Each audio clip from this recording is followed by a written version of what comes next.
Okay, चलिए हम बिल्कुल लाइव हो चुके हैं। तो हेलो दोस्तों, आप सभी का स्वागत है आज की वीडियो में। आज की वीडियो में बात करेंगे जो कि मैं आपको दोपहर में यानी कि मैराथन क्लास में मैंने आपको बता दिया था। शाम को आपकी बाल विकास यानी कि सीडीपी का एक मोस्ट इंपॉर्टेंट टॉपिक होने वाला है, जो कि आपका एनसीएफ यानी कि नेशनल करिकुलम फ्रेमवर्क और साथ ही साथ में आरटीई यानी कि राइट टू एजुकेशन। ये दो ऐसे एक इंपॉर्टेंट पॉइंट है जो कि शिक्षा के उद्देश्यों को क्या करते हैं, पूरे करते हैं। अब इन दोनों पॉइंट में से कैसे क्वेश्चन निकल के आते हैं और क्या थ्योरेटिकल पोर्शन आपको पढ़ना चाहिए, हम उन दोनों के बारे में बात करेंगे। ठीक है, पहले हम बात करेंगे एनसीएफ 2005 के बारे में, उसके इंपॉर्टेंट सारे थ्योरेटिकल पोर्शन को पढ़ लेंगे। फिर हम बात करेंगे आरटी एक्ट 2009 के बारे में, और फिर इन दोनों से रिलेटेड कैसे क्वेश्चंस पूछे जा चुके हैं या कैसे पूछे जा सकते हैं उनके बारे में बात करेंगे। ओके, तो जैसे कि मैंने आपको बोल दिया कि ये एग्जाम में कम से कम नहीं तो 8 से 10 नंबर लेकर बैठे ही बैठे हैं। आप हर सब्जेक्ट में उठाकर देख लीजिएगा, आरटी एक्ट भी पूछा जाता है, एनसीएफ तो पूछा ही पूछा जाता है। ये तो सिंपल सी बात है, आप सभी को पता ही होगा। ओके, तो एक बार जल्दी से जल्दी सभी के सभी बच्चे लाइव आ जाइए, फिर आज की क्लास को हम कंटिन्यू करते हैं। बाकी यूट्यूब की तरफ से नोटिफिकेशन चला गया है, कोई दिक्कत वाली बात नहीं है, और मेरी तरफ से आपको टेलीग्राम पर भी शेयर कर दिया गया था। ठीक है, बिल्कुल डियर, सभी को हाय, सभी को नमस्कार, सभी को गुड आफ्टरनून। जो बच्चे गुड आफ्टरनून कह रहे हैं, जो बच्चे गुड इवनिंग कह रहे हैं, उन सभी को गुड इवनिंग। जो बच्चा जैसे कनेक्ट करना चाहता है वैसे कनेक्ट कर लीजिएगा। बिल्कुल डियर, राधे राधे, सत श्री अकाल, आदाब, नमस्कार, सत श्री अकाल। जो बच्चा जैसे कनेक्ट कर रहा है वैसे कर लीजिए। ठीक है, चलिए तो आज का अपना टॉपिक लिख लीजिए आप, एनसीएफ 2005 एंड आरटी एक्ट 2009। तो फिर देरी किस बात की, सभी के सभी बच्चे अपनी अपनी नोटबुक निकाल लीजिए। तो फिर देरी किस बात की, सभी के सभी नोटबुक निकाल लीजिए, आज की डेट डाल लीजिए और लिख लीजिए आज का अपना topic NCF 2005 and RT act 2009। ठीक है, पहले हम बात कर लेते हैं एनसीएफ के बारे में। अब ये जो एनसीएफ, ध्यान रखिएगा, हम वो बात नहीं पढ़ेंगे कि रविंद्रनाथ टैगोर की बात है या फिर और कोई सी बात है, नहीं।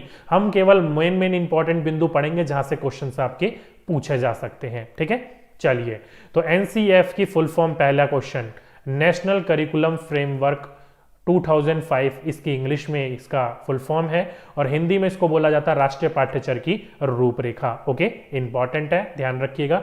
फुल फॉर्म आपसे पूछ ली जाए, वैसे तो नहीं है चांसेस, पूछा जाए तो आपको पता होना चाहिए। ठीक है, नेक्स्ट क्वेश्चन, शिक्षा से संबंधित सबसे नवीनतम दस्तावेज पूछा जाए तो वो आपका यही है। ध्यान रखिएगा, अभी एक और नवीनतम दस्तावेज पर बात चल रही है 2020 वाले एजुकेशन पॉलिसी पर, लेकिन वो अभी तक पूरी की पूरी लागू नहीं हुई है, केवल उसकी बातें करी गई हैं या फिर उसके बारे में प्रस्तावना दिया गया है, लागू नहीं हुआ है। एनसीएफ 2005 पूरा का पूरा लागू है और इसी के ऊपर आपका क्वेश्चन पूछा जाएगा। ठीक है, तो अभी तक जो है ये सबसे नवीनतम दस्तावेज है, जैसी 2020 वाला लागू हो जाएगा तब वो दस्तावेज हो जाएगा नया। ठीक है, चलिए नेक्स्ट है आपका, ये किसकी अनुशंसा पे तैयार किया गया था, तो ये आपका एचआरडी, जिसे हम एमएचआरडी भी बोल देते हैं, उनकी अनुशंसा पर ये तैयार किया गया था, जिसकी फुल फॉर्म क्या होती है, तो ministry of human resource development. अब इसका नाम चेंज कर दिया गया है, क्या कर दिया गया है इसका, तो एजुकेशन ऑफ मिनिस्ट्री, क्या कर दिया गया है, तो एजुकेशन ऑफ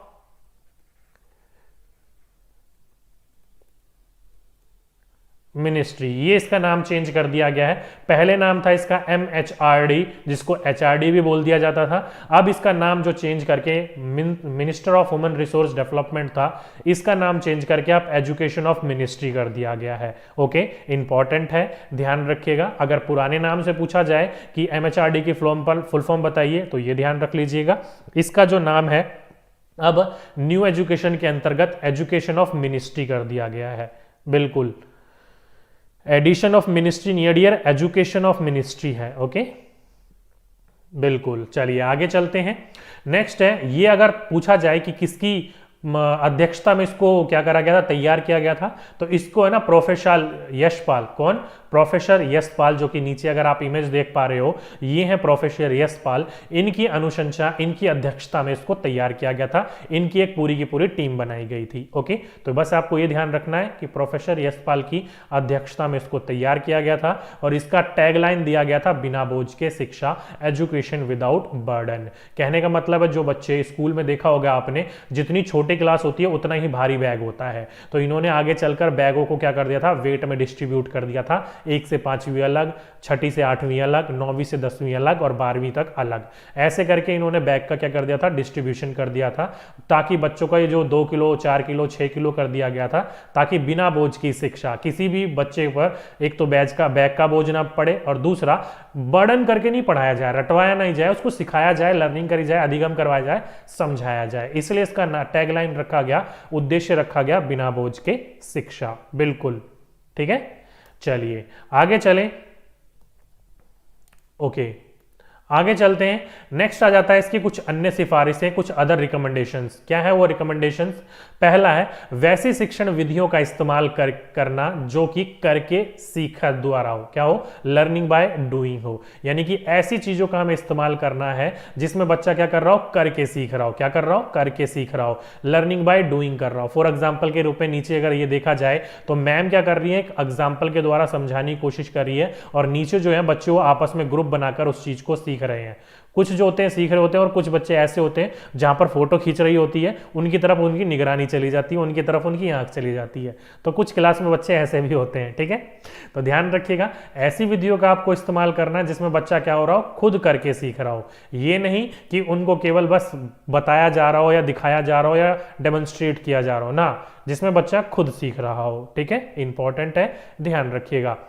ओके, कई बच्चे कह रहे हैं सर कल की पीडीएफ अभी तक नहीं आई। तो डियर मैं आपको बता चुका हूं अभी आते ही आते कि कल की पीडीएफ, आज की पीडीएफ और दोपहर की पीडीएफ, तीनों की तीनों पीडीएफ आपकी अपलोड करवा दी जाएगी। क्लास खत्म होने के बाद डाउनलोड कर लीजिएगा। ठीक है, बिल्कुल, मैंने आपको बता दिया था दोपहर में भी कि कल की पीडीएफ अपलोड नहीं करवा पाया हूं, तैयार नहीं हुई थी। अब तीनों की तीनों पीडीएफ अभी अपलोड करवा दी जाएगी। ठीक है, चलिए आगे बात करें कि पाठ्य पुस्तक की सूचनाओं को ज्ञान ना माना जाए। ध्यान रखिएगा, इंपॉर्टेंट बिंदु है कि जो भी आपकी बुक्स लिखी गई हैं, जो टेक्स्ट बुक्स हैं, उसमें जो इंफॉर्मेशन दी गई है, सूचनाएं दी गई हैं, उसको ज्ञान ना माना जाए। बस वो क्या है, एक तरीके की इंफॉर्मेशन है। अगर आपने पढ़ी है तो आपको पता होगा, जिसने नहीं पढ़ी है उसको नहीं पता होगा। ओके, तो आप अपना दिखावटी मत करो, अपने आप को बड़ा चढ़ा कर ना दिखाओ कि हाँ मेरे को इतना आता है। नहीं, वो ज्ञान नहीं है, वो केवल आपकी इंफॉर्मेशन है। ओके, चलिए नेक्स्ट है आपका, मोटी मोटी पुस्तकें जो होती हैं वो विद्यालयों की क्या दिखाती है, असफलता दिखाती है।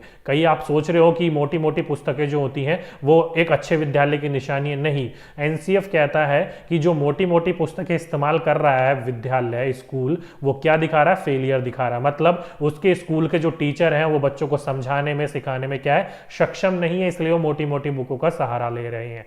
इसलिए ध्यान रखिएगा, मोटी मोटी पुस्तकें जो होती हैं वो क्या दर्शाती हैं, विद्यालय की असफलता दर्शाती हैं। ओके, साथ में ही बच्चों की शुरुआत से ही हमें क्या देनी चाहिए, नैतिक शिक्षा देनी चाहिए। इंपॉर्टेंट है, ध्यान रखिएगा। एनसीएफ साफ कहता है कि शुरू से ही बच्चों को हमें क्या सिखाना चाहिए, नैतिक शिक्षा, मूल्य सिखाने चाहिए। फॉर एग्जाम्पल के रूप में देखो, एक बड़ी महिला जो है वो एक बुजुर्ग की सहायता कर रही है जिनका पांव टूटा हुआ है। वैसी एक छोटी गुड़िया क्या कर रही है, अपने टेडी बियर का सहारा लेकर उसको सहारा दे रही है, उसकी हेल्प कर रही है, क्योंकि उसकी भी टांग टूटी हुई है, देख सकते हो। अब भले बच्चा इसको अपने डॉल पे कर रहा हो, लेकिन सीख रहा है, शिक्षा उसको मिल रही है कि जिसको हेल्प की जरूरत होती है, किसको मदद की जरूरत होती है, उसको मदद करनी चाहिए हमें। ओके, तो ध्यान रखिएगा इस बात को, हमें शुरू से ही क्या देनी चाहिए, वो मॉरल एजुकेशन देनी चाहिए, नैतिक शिक्षा बच्चों को देनी चाहिए। ठीक है, साथ ही साथ में भाषण देकर नहीं, उपदेश के द्वारा नहीं, अच्छा वातावरण देकर हमें बच्चों को शिक्षा देनी चाहिए। डायरेक्टली ये वाला क्वेश्चन पूछ लिया गया है, ध्यान रखिएगा। मैं आपको कई बार बोल चुका हूं, ना ही स्पीचेस के द्वारा, ना ही किसी प्रकार की डेमोन्स्ट्रेशन के द्वारा, ना ही प्रकार की कोई और उपदेश वगैरह देकर। आपको कैसे सिखाना है बच्चों को, उनको वातावरण देना है। जैसे कि देख सकते हो यहां पर बच्चे के है ना, मॉरल एजुकेशन क्या करा जा रहा है, लाई जा रही है। बच्चे के कुछ टीम बना दी गई है और बच्चे को सिखाया जा रहा है कि घर में कोई आता है तो उसको कैसी मेहमान नवाजी करते हैं, किस प्रकार से करते हैं, या कोई कॉम्पिटिशन वगैरह होता है तो किस तरीके से एक दूसरे की मदद करके सिखा रहे होते हैं। ओके, तो क्या करना है, हमें वातावरण देना, चाहे वो आपका मेहमान का हो, नैतिक शिक्षा का हो, या किसी और प्रकार की शिक्षा का हो, हमें उसको वातावरण देना है, इन्वायरमेंट देना है, उपदेश या भाषण नहीं देना है। ठीक है, चलिए नेक्स्ट बिंदु, प्रतिस्पर्धा, बहुत इंपॉर्टेंट है। जो भी बच्चे जो हैं कंपटीशन वगैरह में भाग लेते हैं, जैसे कि ये कुछ बच्चों के मैंने इमेजेस डाल रखी हैं, तो प्रतिस्पर्धा की भावना विकसित करना सिर्फ भाग लेने के लिए प्रेरित करना है, ना कि पुरस्कार जीतने के लिए। फॉर एग्जाम्पल के रूप में आपके स्कूल में कोई कॉम्पिटिशन हो रहा है, तो कॉम्पिटिशन में केवल बच्चों को आपको क्या प्रेरित करना है, भाग लेने के लिए प्रेरित करना है, क्योंकि बच्चा जब भाग लेगा तो कुछ ना कुछ जरूर सीख कर आएगा वहां से। ये नहीं कि आप केवल उनके ऊपर यही फोकस करते रहो, नहीं तुझे फर्स्ट प्राइज जीतना है, तुझे इनाम लेकर ही आना है, तभी तू सही कहलाएगा, तभी तू अच्छा कहलाएगा। तो हमें क्या करना है, बच्चों के बीच में नेगेटिव चीजें नहीं डालनी है, क्योंकि बच्चा एक दूसरे से जब कंपटीशन करने लग जाते हैं तो एक दूसरे के प्रति घृणा भी करने लग जाते हैं। ओके, तो प्रतिस्पर्धा उत्पन्न नहीं करनी है हमें, हमें केवल उन्हें भाग लेने के लिए प्रेरित करना है, कुछ सीखने के लिए प्रेरित करना है। ठीक है, इंपॉर्टेंट है, ध्यान रखिएगा। ओके बच्चे कह रहे हैं सर ईवीएस मैराथन वाली क्लास जो है वो डाउनलोड नहीं हो रही है। डियर वो क्लास थोड़ी लंबी थी, यूट्यूब जो है उसको थोड़ा देर प्रोसेस करने के बाद ही भेजता है, तो डाउनलोड आपका आई थिंक शाम तक हो जानी चाहिए। प्रोसेसिंग में थोड़ा टाइम लगता है यूट्यूब को, वो हमारे हाथ में नहीं है, वो यूट्यूब के हाथ में है। ठीक है, मैंने कोई भी ऑप्शन बंद नहीं कर रखा डाउनलोड वगैरह का, टेंशन ना लीजिए। चलिए नेक्स्ट क्वेश्चन है आपकी अन्य सिफारिशों में कि किताबी ज्ञान को स्कूल के बाहर के जीवन के साथ जोड़ना। क्या करा जाए, मैंने ध्यान रखिएगा जो भी आपकी बुक्स की नॉलेज है आपको क्या करना है बच्चों को, वो बच्चों के बाहर के जीवन से या फिर वातावरण से जोड़ना है। फॉर एग्जाम्पल के रूप में जैसे कि आप इमेज देख रहे हो, आपने देखा कि आपने अपनी किताब के अंदर कुछ एनिमल्स यानी जानवर या जीवों जंतुओं के बारे में पढ़ा, और बच्चों को फिर उसको क्या करा गया, जू ले जाया गया, ताकि बच्चे उस चीज को क्या कर सके, अपनी रियल लाइफ के साथ कनेक्ट करके सीख सकें। ठीक है, तो ध्यान रखिए किताबी ज्ञान को हमें क्या करना है, बाहरी जीवन के साथ जोड़कर सिखाना है, और रटने की विधि को क्या करना है, हमें हौत्साहित करना है, डिस्करेज करना है, उसको हमें प्रोत्साहन नहीं देना है। कभी भी हम रटने के ऊपर फोकस नहीं करेंगे। ठीक है, इंपॉर्टेंट है, ध्यान रखिए किताबी ज्ञान को बाहर से जोड़ना और रटने की विधि को हमें क्या करना, हौत्साहित करना है, डिस्करेज करना है। ठीक है, साथ ही साथ में जो भी आपका पाठ्य पुस्तक हो या पाठ्यक्रम हो या आपका कुछ भी हो, वो पाठ्यक्रम केंद्रित नहीं होना चाहिए। मतलब केवल आप करिकुलम तक ही सीमित रहो, वो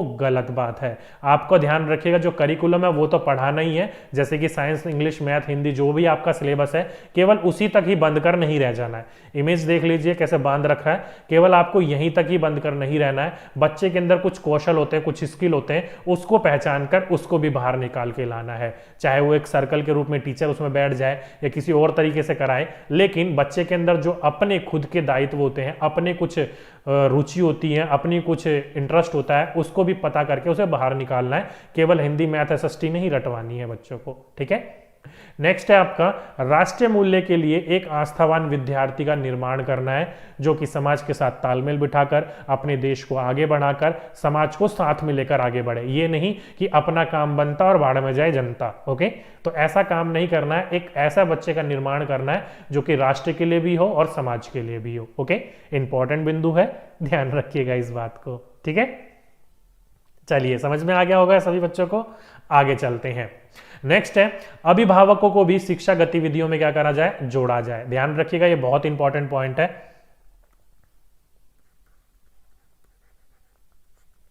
पीटीएम आपने देखा होगा स्कूल में होता है, पेरेंट्स टीचर मीटिंग्स। ये क्या होता है, अभिभावक को शिक्षा की गतिविधियों में जोड़ने के लिए होता है, ताकि पेरेंट्स जो है वो स्कूल में आकर टीचर से पता चल सके कि उनका बच्चा स्कूल में कैसा है, और टीचर को पता चल सके उनके पेरेंट्स से कि वो बच्चा घर पर कैसा है, ताकि बच्चे की किस प्रकार से बच्चा वो सीख सकता है वो पेरेंट्स बता सकें, और बच्चा कितना सीख चुका है वो टीचर बता सके। जिससे क्या होगा, बच्चे को बहुत ज़्यादा फायदा होगा, बच्चे को सारी चीज़ें एनहेंस होगी, उसकी आगे चीज़ें बढ़कर निकलेंगी। ओके, इंपॉर्टेंट है, ध्यान रखिएगा।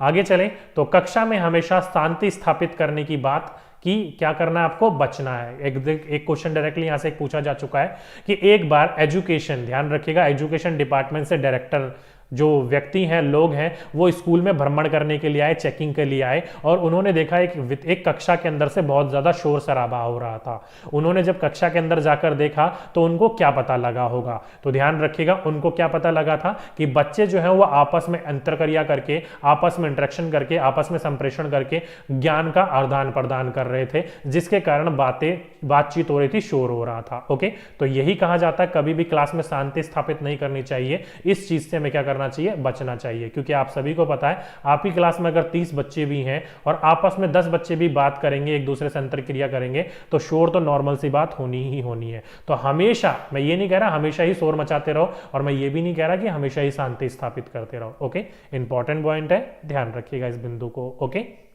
चलिए नेक्स्ट बिंदु आ जाता है कि विद्यालय में पुस्तकालय की स्थापना करना और उन्हें पुस्तक चुनने की छूट मिलनी चाहिए। किनको?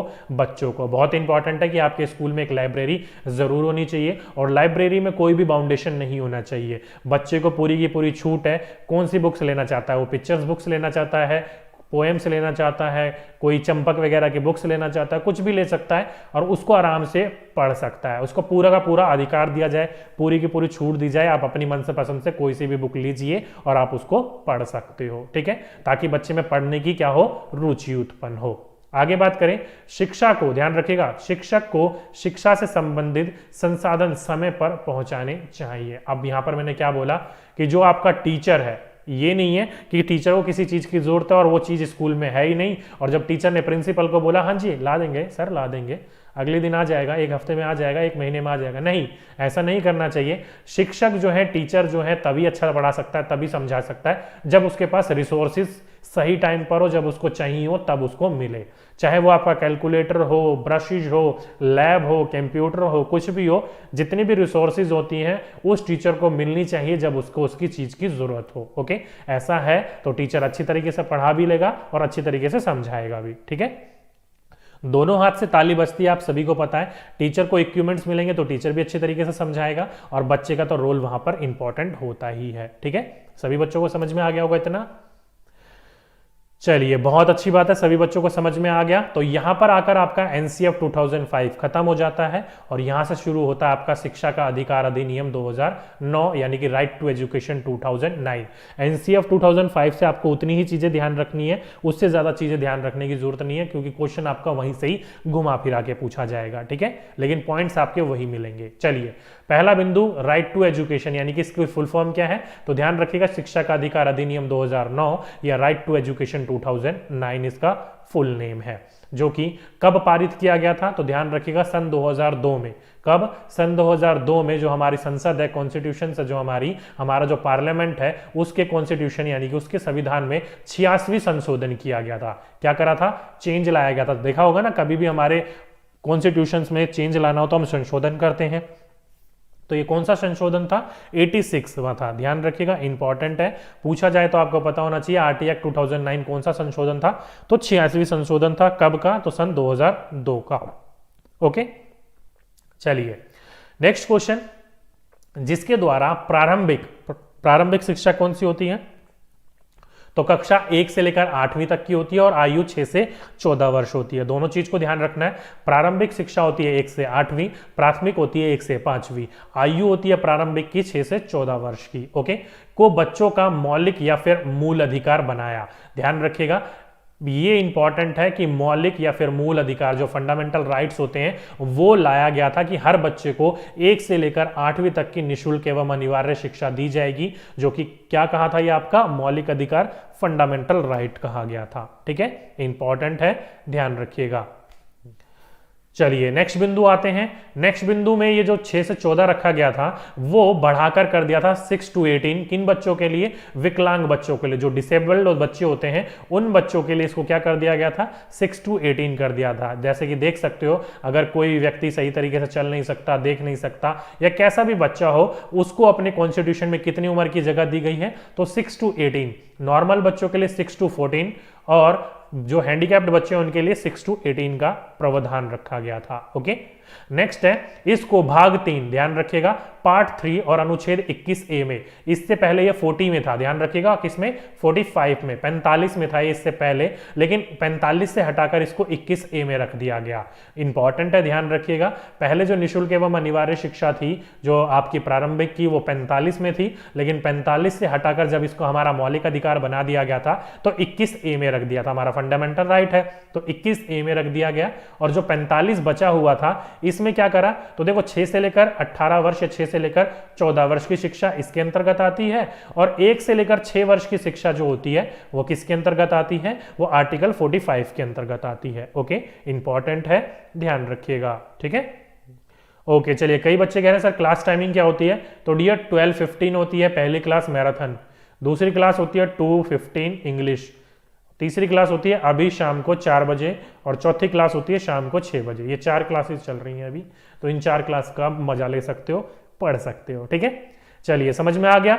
45 से इनको 21 में रखा गया, फिर 45 में क्या रखा गया और 21 में क्या रखा गया, दोनों चीज आपको समझ में आ गई होगी। ओके ओके बच्चे कह रहे हैं सर क्लास लेना चाहते हैं लेकिन नोटिफिकेशन नहीं आता, तो डियर हमारा टेलीग्राम ग्रुप जो है वो ज्वाइन कर लीजिएगा, आपको वहां से नोटिफिकेशन मिल जाएगा, जो कि क्या है डी के गुप्ता, बिना स्पेस दिए हुए डी के गुप्ता 1122, ये हमारी आईडी है, सर्च कर दीजिए टेलीग्राम पर और उसको ज्वाइन कर लीजिएगा। ठीक है ओके बच्चे कह रहे हैं सर आर्टिकल वाला फिर से बता दीजिए। चलिए फिर से बता देता हूं आर्टिकल वाला।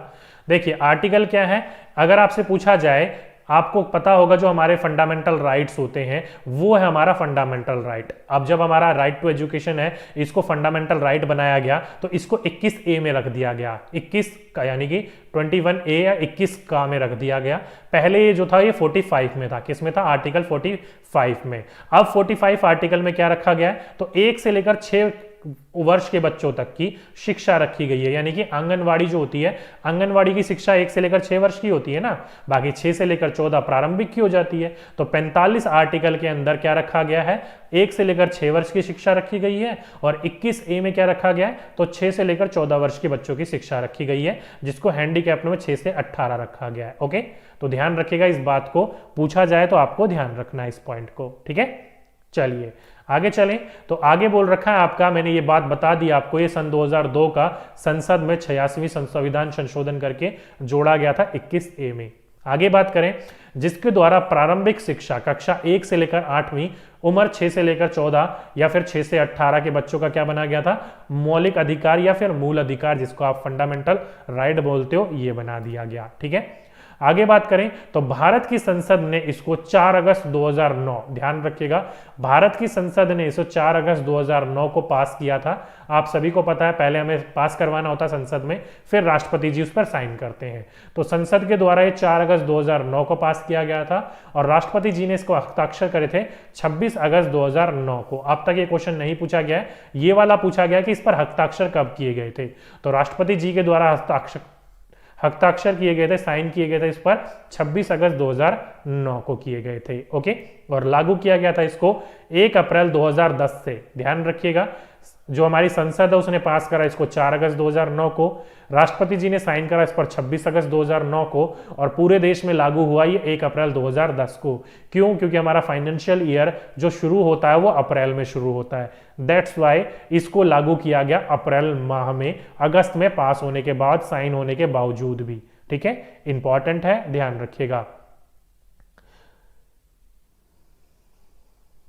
ओके बच्चे कह रहे हैं sir RT act 2009 inclusive education की बात करता है या फिर इंटीग्रेटेड एजुकेशन की बात करता है। डियर वो आपका इंक्लूसिव एजुकेशन, समावेशी शिक्षा की बात करता है, इंटीग्रेटेड एजुकेशन की बात नहीं करता है। ठीक है चलिए आगे चलते हैं। लागू होने के 3 साल के अंदर अंदर, ध्यान रखिएगा ये जो नियम हुआ था लागू 2010 में, 10 में लागू होने के अंदर अंदर कोई भी स्कूल गैर मान्यता प्राप्त नहीं होना चाहिए। कितने अंदर, 3 साल के अंदर अंदर, यानी कि 2013 तक जितने भी आपके गैर कानूनी स्कूल थे जो कि सीबीएसई बोर्ड या फिर हमारे गवर्नमेंट के अथोराइज नहीं थे, उनको हटा दिया गया है। ओके अगर जो नहीं थे उन्होंने पास करवा लिया है। ठीक है तो ध्यान रखिएगा लागू होने के 3 साल के अंदर अंदर कोई भी स्कूल गैर मान्यता प्राप्त नहीं होना चाहिए, और 5 साल के अंदर अंदर उस स्कूल में कोई भी अध्यापक पढ़ा रहा हो वो क्या होना चाहिए, अप्रशिक्षित नहीं होना चाहिए। लाइक उसको टीचिंग की रिलेटेड जो डिग्रीज होती हैं, जो डिप्लोमा होता है वो होना चाहिए, और साथ ही साथ में सीटेट भी पास होना चाहिए उसका। ओके यानी कि 2015 तक ये कहा गया था कि 2015 तक कोई भी स्कूल में अप्रशिक्षित शिक्षक जो है वो नहीं पढ़ा सकता है, उसकी सीटेट भी क्वालिफाई होनी चाहिए और वो डिप्लोमा है उसके पास या डिग्री भी होना चाहिए उसके पास। ठीक है इंपॉर्टेंट है, ध्यान रखिएगा। आगे बात करें तो 6 से लेकर 14 वर्ष का कोई भी बच्चा स्कूल से बाहर ना रहे। यह कहा था आरटी एक्ट 2009 ने कि बच्चे की उम्र 6 से लेकर 14 वर्ष की है तो बच्चा जो है कोई भी स्कूल से बाहर ना रहे। अब चाहे कोई बच्चा 10 साल का आ रहा है तो उसकी एज के अनुसार उसको क्या मिलेगा, क्लास में एडमिशन मिलेगा। फॉर एग्जाम्पल के रूप में 6 साल का जो बच्चा होता है उसको फर्स्ट क्लास में एडमिशन मिलेगा, और जो बच्चा 10 साल का है उस बच्चे को चौथी क्लास में एडमिशन मिलेगा। ओके तो ये बात कही गई थी कि उसके उम्र के हिसाब से उसको एडमिशन मिलेगा, चाहे वो कोई भी बच्चा हो, कहीं पर भी उसने एजुकेशन छोड़ी हो, चाहे उसने पहली दूसरी ना करी हो। अगर बच्चा 10 साल का है तो उसको एज के हिसाब से उसको एडमिशन मिलेगा और पूरे साल भर एडमिशन मिलेगा। ये नहीं कि अप्रैल माह में आएगा तभी एडमिशन मिलेगा, नहीं, जिस टाइम भी आएगा उसको उस समय एडमिशन मिलेगा। ठीक है, नेक्स्ट है 8वीं कक्षा तक के सभी बच्चों को पास किया जाए। ये कहा गया था आरटी एक्ट 2009 के अनुसार कि 8वीं तक के किसी भी बच्चों को हमें फेल नहीं करना है, उसको प्रमोट करना है नेक्स्ट क्लास में। अगर कोई बच्चा 7वीं में है तो वो 8वीं में जाएगा ही जाएगा, अगर कोई बच्चा 8वीं में है तो वो 9वीं में जाएगा ही जाएगा। ओके, इस फेल ना करने की प्रवृत्ति को, नीति को क्या कहा गया था? तो शून्य अवरोधन यानी कि जीरो ब्लॉकिंग कहा गया था। तो अगर आपसे पूछा जाए कि आपका ध्यान रखिएगा, इस पॉइंट को बहुत बार पूछा जा चुका है, ध्यान रखिएगा इस बिंदु को, कि बच्चों के फेल ना करने की नीति को क्या कहा गया? शून्य अवरोधन कहा गया। क्या कहा गया? शून्य अवरोधन कहा गया। ठीक है, चलिए 2 मिनट वेट कीजिए सर, एक बार 2 मिनट होल्ड कीजिए।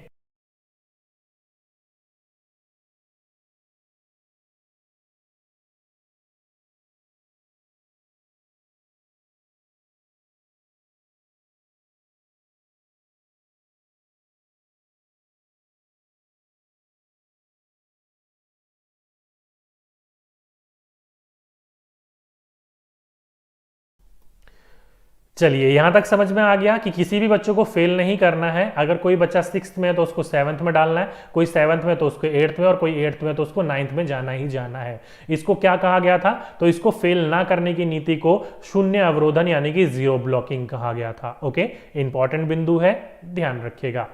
आगे बात करें कि प्रत्येक अध्यापक जो है वो प्रति सप्ताह, ध्यान रखिएगा, प्रत्येक अध्यापक जो है वो प्रति सप्ताह 45 घंटे और स्कूल में प्रतिदिन 7.5 घंटे काम करेगा ही करेगा। ध्यान रखिएगा, ये इंपॉर्टेंट बिंदु है।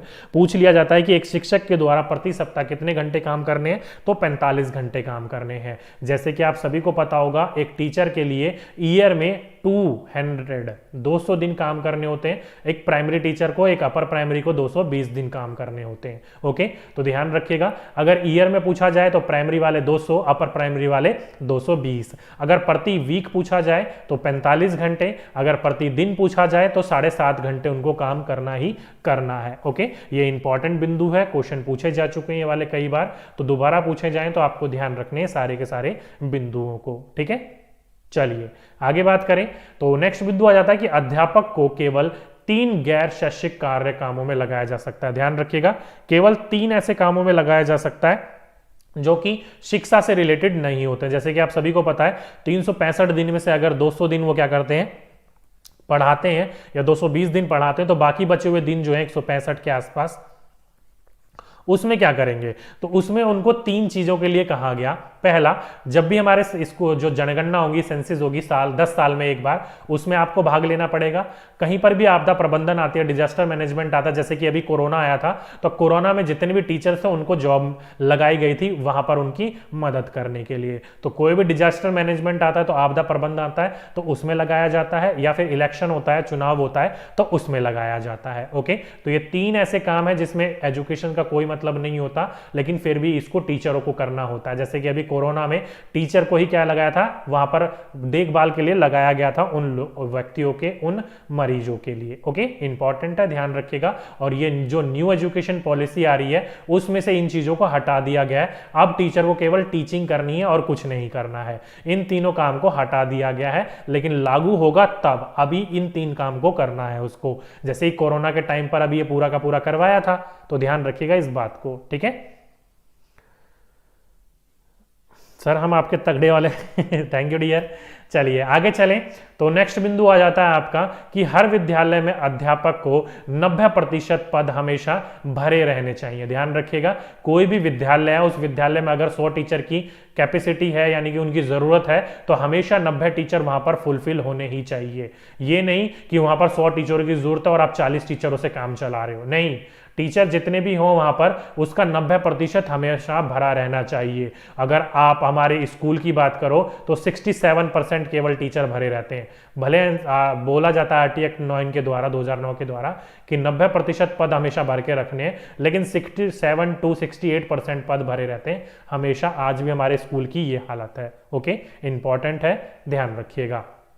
चलिए, वैसे आपको ये नहीं ध्यान रखना कितने पद भरे हुए हैं, आपको ये ध्यान रखना है कि कितने पद भरे हुए होने चाहिए। तो 90% पद भरे हुए होने चाहिए, ये हमारा आरटी एक्ट 2009 बोलता है। ठीक है, एमपी में तो 5% भी बिल्कुल डियर, एमपी में 5% भी नहीं होंगे तो अलग बात है।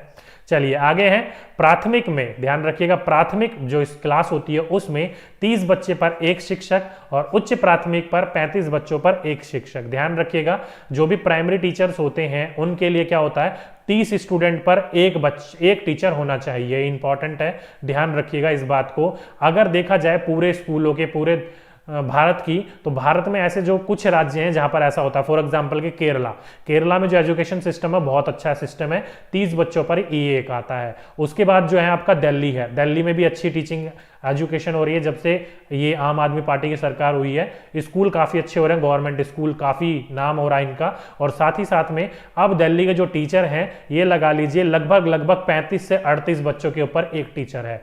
ध्यान रखिएगा, जो पहले हुआ करते थे 60 बच्चों पर एक टीचर हुआ करता था दिल्ली में, अब वो कम होकर 35 से 38 पर एक टीचर है, और वो भी दिन पर दिन कम हो रहा है। इसको भी टारगेट किया जा रहा है। केरल भी अच्छा है एजुकेशन सिस्टम और यहाँ का भी, लेकिन इतनी चीजें आपको ध्यान नहीं रखनी, ये फालतू की चीजें हैं, ये आपको पूछा नहीं जाएगा।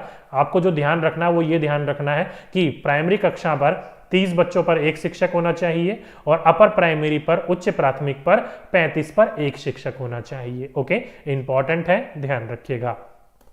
आगे चलें तो बच्चों के व्यक्तित्व की शैक्षिक पक्ष और शैक्षिक पक्ष, दोनों पक्षों का, यहां पर पक्षियों लिख दिया है, इनको हटा दीजिएगा, दोनों पक्षों का विकास करना ताकि बच्चों के व्यक्तित्व का संपूर्ण विकास हो सके। ध्यान रखिएगा, पहला बात, जब मैंने आपको पाठ्यक्रम पढ़ा रहा था, करिकुलम पढ़ा रहा था, उस समय मैंने आपको बताया था शैक्षिक पक्ष वो होता है जो कि आपके क्लासरूम के अंदर आपको समझाया जाता है, आपकी बुक से संबंधित होता है, और शैक्षिक वो होता है जो कि आपके आउटसाइड की बात होती है। फॉर एग्जाम्पल के रूप में, चाहे आप ये गोला फेंक रहे हो जिसको हम क्या कहते हैं शॉर्ट पुट, या रेसिंग हो रही हो, या फिर लॉन्ग जंप, हाई जंप हो रहे हो, ये सारे के सारे ऐसे गेम, चाहे संगीत हो, योगा हो, डांस हो, ये सारे के सारे ऐसी चीजें जो कि शैक्षिक पक्ष के अंतर्गत आते हैं, को एजुकेशन साइड होते हैं, ये एजुकेशनल साइड होते हैं ये। ओके, तो ध्यान रखिएगा, बच्चे का हमें क्या करना है, संपूर्ण विकास करना है आपका, शैक्षिक पक्ष और शैक्षिक पक्ष दोनों का। ठीक है, इंपॉर्टेंट है, ध्यान रखिएगा इस बात को। कभी हमारी भी सुन लिया करो, संगीता जी कह रही हैं, लेकिन किसको कह रही हैं ये मुझे नहीं पता चला, मुझे कह रही हैं तो डियर बताइए क्या कह रहे हो आप।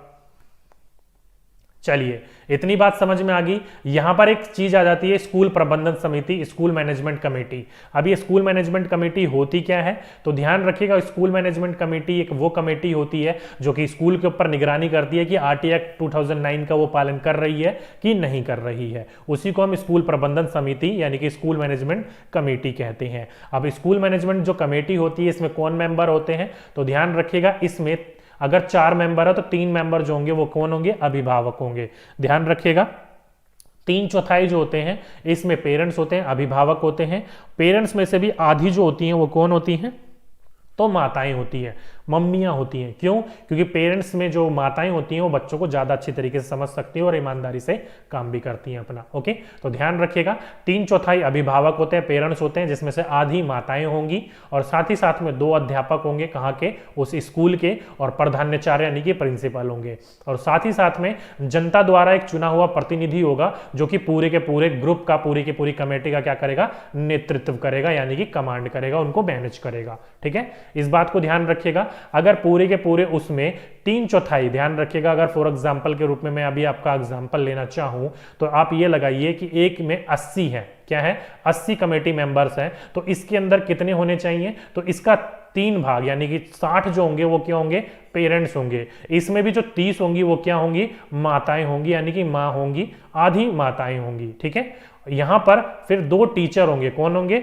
2 टीचर्स होंगे, ध्यान रखिएगा, 2 टीचर्स होंगे कम से कम, मैंने बोला कम से कम। ठीक है, और एक क्या होंगे, प्रिंसिपल होंगे इस स्कूल के द्वारा, और एक कौन होगा, तो एक होगा इन सभी के द्वारा चुना हुआ जनता में से, ध्यान रखिएगा, स्कूल के टीचरों में से नहीं, जनता में से एक प्रतिनिधित्व होगा जो पूरे के पूरे ग्रुप को क्या करेगा, मैनेज करेगा, हैंडल करेगा। ओके, अब ये जो ग्रुप है, ये जो कमेटी है वो करती क्या है, तो ये कमेटी जो है ये ध्यान रखती है किस चीज का, कि स्कूल द्वारा पालन किया जा रहा है कि नहीं किया जा रहा, सभी के सभी रूलों का, आरटी एक्ट 2009 का। ठीक है, जैसे कि राष्ट्रीय बाल अधिकार संरक्षण आयोग, जिसको एनसीपीसीआर कहा जाता है, national commission for protection of child rights, जो बच्चों के राइट्स होते हैं उनके लिए अधिकार देता है, उनको लड़ता है ये उनके लिए। ओके, अगर कोई भी स्कूल आरटी एक्ट 2009 का पालन नहीं कर रहा है तो ये जो कमेटी मेंबर है वो कंप्लेंट कर सकते हैं, वो शिकायत कर सकते हैं। कहां पर? तो एनसीपीसीआर में कर सकते हैं, राष्ट्रीय बाल अधिकार संरक्षण आयोग में कंप्लेंट कर सकते हैं। ओके, इंपॉर्टेंट है, ध्यान रखिएगा। साथ ही साथ में प्रत्येक प्राइवेट स्कूल में 25% जो बच्चे होंगे वो कौन होंगे? तो गरीब अभिभावक के बच्चे होंगे, इनको शामिल करना होगा। ईडब्ल्यूएस के बच्चे होंगे। अब कई बच्चे कहते हैं सर परसेंटेज कम हो गया। नहीं डियर, ईडब्ल्यूएस के बच्चों का परसेंटेज कम नहीं हुआ। इकोनॉमिकल वीक स्टेटस इसको कहा जाता है। जो गरीब अभिभावक के बच्चे होते हैं, जरूरी नहीं है कि वो अपना इस बच्चों को सरकारी में पढ़ाए, नहीं, वो प्राइवेट में भी पढ़ा सकते हैं। अगर किसी स्कूल में 30 सीट है एक क्लास में, तो उसमें से 25% सीट है, यानी कि 1/4 सीट जो है इसकी खाली रखनी पड़ती है कि इस बच्चों के लिए, ईडब्ल्यूएस के बच्चों के लिए, और इनसे किसी भी प्रकार का कोई फीस वगैरह नहीं ली जाती है। ओके, ये नंबर कैसे आता है? तो इसका जो है ऑनलाइन एप्लीकेशन निकलती है, ऑनलाइन एप्लीकेशन इसको फिल करना होता है और वहां से आपको स्कूल अलॉट होते हैं। ओके, तो कोई अपना गरीब अभिभावक जो है अपने बच्चों को प्राइवेट में पढ़ाना चाहते हैं तो प्राइवेट में भी पढ़ा सकते हैं, कोई दिक्कत वाली बात नहीं है। किसी भी प्रकार की कोई फीस नहीं ली जाती। कितनी परसेंट सीट? तो 25% सीट। ठीक है, चलिए आगे बात करें। तो इन बच्चों से कोई फीस नहीं लेनी। यदि इन बच्चों से कोई भी फीस लेता है स्कूल वाला तो पहली बार में 25,000 का दंड में लगता है, और अगर फिर भी वो नहीं मानता है और अगली बार वो फिर फीस लेता है इन बच्चों से तो अगली बार 50,000 का दंड लगता है। ध्यान रखिएगा, अगर इन बच्चों से कोई भी फीस लेता है तो 25,000 का दंड लगता है। अगर फिर भी ये स्कूल नहीं मानता, फिर भी फीस लेता है तो अगली बार जो है वो 50,000 का दंड लगेगा। ओके, डबल कर दिया जाएगा जुर्माना। और साथ ही साथ में अगर इन बच्चों से किसी भी प्रकार की कैपिटेशन फीस ली जाती है, देखा होगा ना अंडर द टेबल कि हम आपके बच्चे का एडमिशन करवा देंगे, देखा होगा, धांधली तो हर जगह चलती है भारत में, तो देखा होगा आपने कि जो ईडब्ल्यूएस के बच्चों का एडमिशन करवाना होता है वो स्कूल वाले बोल देते हैं सीट नहीं है, फिर सीट फुल हो चुकी है। और क्या होते हैं, कुछ मीडिएटर होते हैं, दलाल होते हैं, जो कि अंडर द टेबल पैसे देकर सरकाकर बच्चों का एडमिशन करवा देते हैं। और जो गरीब अभिभावक है एक बार को ये दे भी देते हैं, क्यों? क्योंकि उनको पता है पूरी 12वीं तक की शिक्षा जो होगी वो मुफ्त होगी, यानी किसी भी प्रकार की कोई पैसे देने की जरूरत नहीं पड़ेगी। ओके, तो अंडर द टेबल पैसे सरकार दिए जाते हैं। तो इस प्रकार की जो भी कैपिटेशन फीस दी जाती है यहां पर अंडर द टेबल, और वो पकड़ा चला जाता है तो स्कूल के ऊपर कितना दंड दिया जाता है? तो 10 गुना ज्यादा दंड दिया जाता है, 10 टाइम्स ज्यादा दंड दिया जाता है। ओके, तो ध्यान रखिएगा इस बात को, 10 गुना ज्यादा दंड दिया जाएगा अगर किसी भी प्रकार की डोनेशन देते हुए पकड़े गए तो। ओके, इंपॉर्टेंट है, ध्यान रखिएगा इस बात को। ठीक है, चलिए तो यहां पर आकर आपका दोनों को दोनों चैप्टर खत्म हो जाता है, एनसीएफ 2005 और आरटी एक्ट 2009। अब यहां से क्वेश्चन कैसे पूछे जाते हैं, जल्दी से बताइए क्वेश्चन क्या है। ओके, बच्चे कह रहे हैं सर पीडीएफ डियर मैं आपको बता चुका हूं, पीडीएफ टीम ने शेयर नहीं करी है तो कोई दिक्कत वाली बात नहीं है। ये जो है क्लास खत्म होने के बाद इसका पीडीएफ, तीनों के तीनों पीडीएफ, अभी वाला, कल शाम वाला और आज के दोपहर वाला, तीनों का पीडीएफ अभी आपको टेलीग्राम पर मिल जाएगा, वहां से आप डाउनलोड कर लीजिएगा। तीनों को 1 बाय 1 मैं आपको अभी अपलोड करूंगा, अब मैं खुद अपलोड करूंगा। और बताइए, ठीक है। चलिए बच्चे कह रहे हैं पहला का ऑप्शन नंबर डी, क्या बोल रखा है कि विद्यालय में शारीरिक दंड पर रोक लगी है। आप सभी को पता है शारीरिक दंड, किसी भी प्रकार के बच्चों को पनिशमेंट नहीं दी जा सकती है, बच्चों को फ्रेंडली बिहेवियर के साथ पढ़ाना होता है स्कूल में। ये किसने लगाई है रोक? तो ये आरटी एक्ट 2009 ने लगाई है। किसने लगाई है? राइट टू एजुकेशन एक्ट 2009 ने लगाई है, एनसीएफ ने नहीं लगाई है, ध्यान रखिएगा, एनसीएफ ने नहीं लगाई है, आरटी एक्ट 2009 ने लगाई है। ओके,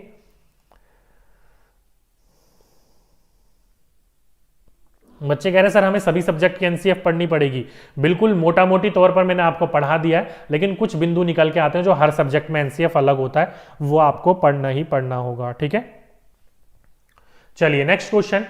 एनसीएफ 2005 के अनुसार गलतियां इस कारण से महत्वपूर्ण होती हैं। अभी मैंने आपको बताया और कई बार मैं आपको बता भी चुका हूं, जो गलतियां बच्चे करते हैं वो महत्वपूर्ण होता है और एनसीएफ इसको महत्वपूर्ण मानते हैं। क्यों मानते हैं? क्योंकि ये सीखने सिखाने की प्रगति में क्या करता है, आपको पता लगाता है कि आप कुछ सीख भी रहे हो या नहीं सीख रहे हो। कोई बच्चा नई चीजें सीखेगा तो स्वाभाविक सी बात है गलतियां तो करेगा ही करेगा। तो इसमें क्या होगा, तो देखिए यहाँ पर क्या बोल रखा है, बच्चे को डांटने के लिए, बिल्कुल डियर गलत है, कभी भी हम बच्चों को डांटते फटकारते नहीं है, फ्रेंडली बिहेवियर के साथ पढ़ाते हैं। यह बच्चों के विचारों और अंतर्दृष्टि उपलब्ध कराती है तथा समाधानों को क्या बोल रहा है, पहचानने में क्या करती है, सहायता करती है। बिल्कुल ऑप्शन नंबर सेकंड जिस बच्चों ने लगाया बिल्कुल सही आंसर लगाया है कि ये बच्चों के अंतर्दृष्टि, अगर उनके मन में चल क्या रहा है उस चीज से वो सीख कैसे रहे, क्या समझ रहे क्या नहीं समझ रहे, उस चीज को जानने में क्या करता है, उनकी मदद करता है। तो ऑप्शन नंबर सेकंड जिस बच्चों ने लगाया था बिल्कुल सही लगाया था। चलिए नेक्स्ट क्वेश्चन, पाठ्यक्रम और शिक्षक को इसके निष्पादन में मदद करनी चाहिए। ध्यान रखिएगा जो आपका सिलेबस है और जो आपके टीचर हैं वो किस निष्पादन के ऊपर, किस आपकी चीजों के ऊपर क्या करना चाहिए, फोकस करना चाहिए, मदद करनी चाहिए, हेल्प करनी चाहिए। तो ऑप्शन ए, शिक्षार्थियों के साथ पूरी तरीके क्या है, पूरी तरह से बनाने के लिए पाठ्यक्रम। ओके, शिक्षार्थियों के अनुसार हमें पूरी के पूरे पाठ्यक्रम को बनाने की जरूरत है, या शिक्षार्थियों के आत्मसम्मान को। अब ध्यान रखिएगा आत्मसम्मान कहने का मतलब है उसकी जो सेल्फ स्टीम है, जो उसका सीखने की शक्ति है, जो उसका अधिगम है, उसकी बात करी जा रही है। तो बिल्कुल ऑप्शन नंबर बी जिस बच्चों ने लगाया बिल्कुल सही आंसर लगाया। मेन बात यही है कि बच्चा किस तरीके से सीख रहा है उसका पता करना और उसको और एनहेंस करना, उसको और आगे बढ़ाना। ठीक है, चाहे बच्चे की आवश्यकता हो, रुचि हो, अरुचि हो, उन चीजों को चेक करके। तो ऑप्शन नंबर बी जिस बच्चों ने लगाया बिल्कुल सही लगाया है। चलिए नेक्स्ट क्वेश्चन, एनसीएफ 2005 के अनुसार एक शिक्षक होना चाहिए। तो एनसीएफ 2005 के अनुसार एक शिक्षक कैसा होना चाहिए? पहला, शिक्षार्थियों की कल्पना को समृद्ध बनाने में सहायता, यानी कि जो भी उसकी कल्पना है, इमेजिनेशन है, उसको क्या करना है, एनहेंस करना है, उसकी पावर को बढ़ाना है। हो सकता है बिल्कुल टीचर जो होता है क्या होता है, फैसिलिटेटरी तो होता है, एक सुगम करता ही तो होता है, हो सकता है। और देख लेते हैं, आत्म मूल्यों का विकास करना। ध्यान रखिएगा यहाँ पर क्या बोल रखा है, बच्चे के अंदर सेल्फ वर्थ की। ये भी इंपॉर्टेंट पॉइंट है लेकिन इससे इंपॉर्टेंट नहीं है। क्यों? अगर बच्चों की कल्पना शक्ति विकसित कर रहे हो तो आत्म मूल्य तो अपने आप ही विकसित हो जाएगा। तो सेकंड पॉइंट पहले में के अंतर्गत आता ही है। नेक्स्ट है, कम से कम 2 भाषाओं को। ध्यान रखिएगा ये कोई बात नहीं है, और वैसे भी एनसीएफ जो है वो 3 भाषा को कहता है, 2 भाषा को नहीं कहता। आगे बोल रखा है, पाठ को अच्छी तरीके से सीखने पर। ध्यान रखिएगा, देखिए पाठ के सीखने के ऊपर केंद्रित कर रहा है, और मैंने आपको बोल रखा है पाठ के ऊपर केंद्रित नहीं करना चाहिए। तो इस हिसाब से ऑप्शन नंबर ए ही सही है, ऑप्शन नंबर ए ही को हम सही मानेंगे। ठीक है, तो ए इज द राइट आंसर। ठीक है, ओके बच्चे कह रहे हैं सर हमको दिखाई नहीं दे रहा है। तो दिखाई ना देने के कारण डियर आपकी क्वालिटी हो सकती है। तो राइट हैंड साइड में 3 बटन होंगे, उसके ऊपर जाके अपनी वीडियो की क्वालिटी को 480p पर कर लीजिए, आपको साफ दिखाई देने लग जाएगा। ठीक है, चलिए नेक्स्ट क्वेश्चन, त्रिभाषा सूत्र में हिंदी का स्थान है। आप सभी को पता है कि जो एनसीएफ है वो कहता है, क्या कहता है, त्रिभाषा सिखानी चाहिए बच्चों को। फॉर एग्जांपल के रूप में हिंदी और इंग्लिश 2 तो है ही, जिसकी हिंदी मदर टंग है तो उसके लिए हिंदी इंग्लिश सेकंड भाषा हो गई, या फिर कोई और होगा विपरीत तो उसके लिए हिंदी हो जाएगी। ठीक है, इसी के साथ साथ में एक अदर लैंग्वेज, चाहे वो संस्कृत हो, पंजाबी हो, उर्दू हो, एक कुछ भी हो सकती है आपके लिए। और कई बच्चों के लिए तमिल तेलुगु आपकी प्राइमरी भाषा होगी तो तमिल ऊपर आ जाएगी, उसके लिए हिंदी सेकेंडरी हो जाएगी। तो वो उसके स्टेट के ऊपर डिपेंड करता है। तो त्रिभाषा सिखानी चाहिए। इसमें जो हिंदी का नाम है, जो हिंदी है वो हमारी क्या है, राज्य भाषा है, राष्ट्रीय भाषा है, शास्त्रीय भाषा है, या राजभाषा के रूप में है? जल्दी से बताइए क्या है आपका। बिल्कुल ऑप्शन नंबर 4 जिस बच्चों ने लगाया बिल्कुल सही लगाया। ये हमारी ऑफिशियल यानी कि राज्य भाषा है, राष्ट्रीय भाषा नहीं है हमारी हिंदी। ठीक है, तो ऑप्शन नंबर 4 जिस बच्चों ने लगाया बिल्कुल सही लगाया है। चलिए नेक्स्ट क्वेश्चन आपकी स्क्रीन के ऊपर क्या बोल रखा है, राष्ट्रीय पाठ्यचर्या की रूपरेखा 2005 की यह अनुशंसा है कि उच्च प्राथमिक स्तर पर विज्ञान शिक्षा पर बल देना चाहिए। ध्यान रखिएगा, उच्च प्राथमिक स्तर पर विज्ञान की शिक्षा पर बल दिया जा रहा है। और विज्ञान शिक्षा कैसी है, तर्क वितर्क करने में, आपकी इमेजिनेशन पावर बढ़ाने में, उस चीज में आपकी ये मदद करता है। चलिए देख लेते हैं, सामाजिक विषमताओं का न्यूनतम करने के लिए किसी भी चीज को हम न्यूनतम नहीं करते हैं, पहला गलत हो गया। दूसरा है शांतिपूर्ण समाज की स्थापना के लिए मानवीय मूल्यों और ज्ञान के आधार को बढ़ावा देना। ये तो चीजें हम किस चीज के लिए करते हैं, सामाजिक विज्ञान के लिए करते हैं, विज्ञान के लिए नहीं करते हैं। ठीक है, तो ये तो वैसे भी गलत हो गया। आगे करते हैं, कक्षा अधिगम को विद्यालय के बाहर की दुनिया के साथ जोड़ना, और आगे पढ़ने की जरूरत नहीं है। ऑप्शन नंबर सी इसका बिल्कुल सही आंसर है। साफ साफ मैंने अभी आपको पढ़ाया था ये कि जो भी किताबी ज्ञान है उसको बाहर की जिंदगी के साथ जोड़कर सिखाना। ठीक है, चलिए नेक्स्ट क्वेश्चन, राष्ट्रीय आधारभूत पाठ्यचर्या में पर्यावरण शिक्षा किस स्तर से शुरू की गई है? यानी कि जो एनसीएफ है, एनसीएफ के अनुसार जो ईवीएस है वो कौन सी क्लास से शुरू करी गई है वो आपको बताना है। ये तो बड़ा सिंपल सा क्वेश्चन है, आप सभी को मैं बता चुका हूं। पहली और दूसरी क्लास में ईवीएस की बुक नहीं होती है, वो मैथ, हिंदी और इंग्लिश के अंदर कोरिलेट करके समझाया जाता है। तीसरी से 5वीं आपकी ईवीएस शुरू होती है। तो ऑप्शन नंबर इस हिसाब से क्या होगा, देखिए शिशु, प्राथमिक, उच्च प्राथमिक या फिर माध्यमिक? तो सीधी सीधी सी बात है, प्राइमरी। बी जिस जिस बच्चों ने लगाया था बिल्कुल सही आंसर लगाया था। ठीक है, चलिए नेक्स्ट क्वेश्चन आपकी स्क्रीन के ऊपर है, बताइए सही आंसर क्या होगा इसका।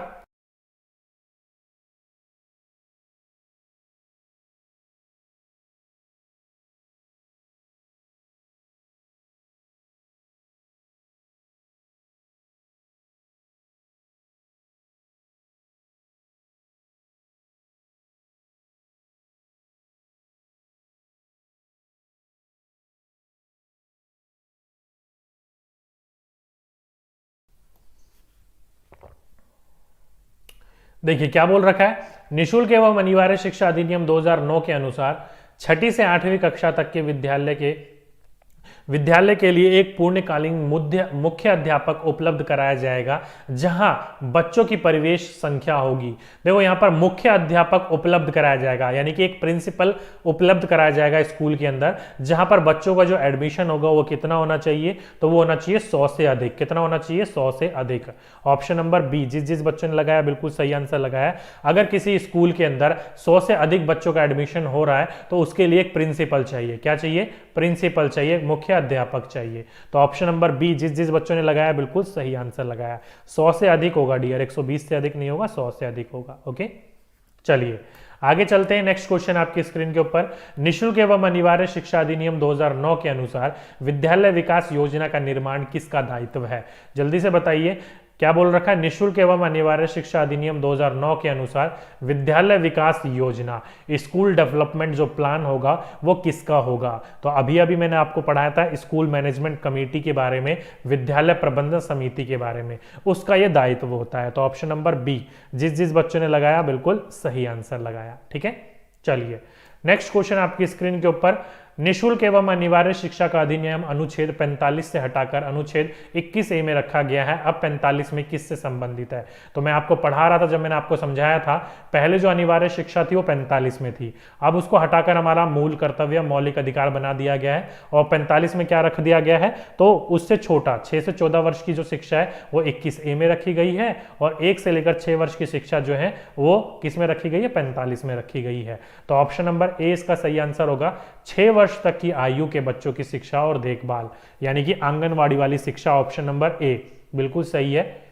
0 से 14 वर्ष, अरे डियर 0 से 14 नहीं होगा, 6 वर्ष तक की आयु की शिक्षा रखी गई है इसमें 45 में। ठीक है, चलिए नेक्स्ट क्वेश्चन आपकी स्क्रीन के ऊपर क्या बोल रखा है, बोल रखा है कि विद्यालय में बच्चों को शारीरिक दंड और मानसिक उत्पीड़न अब क्या है?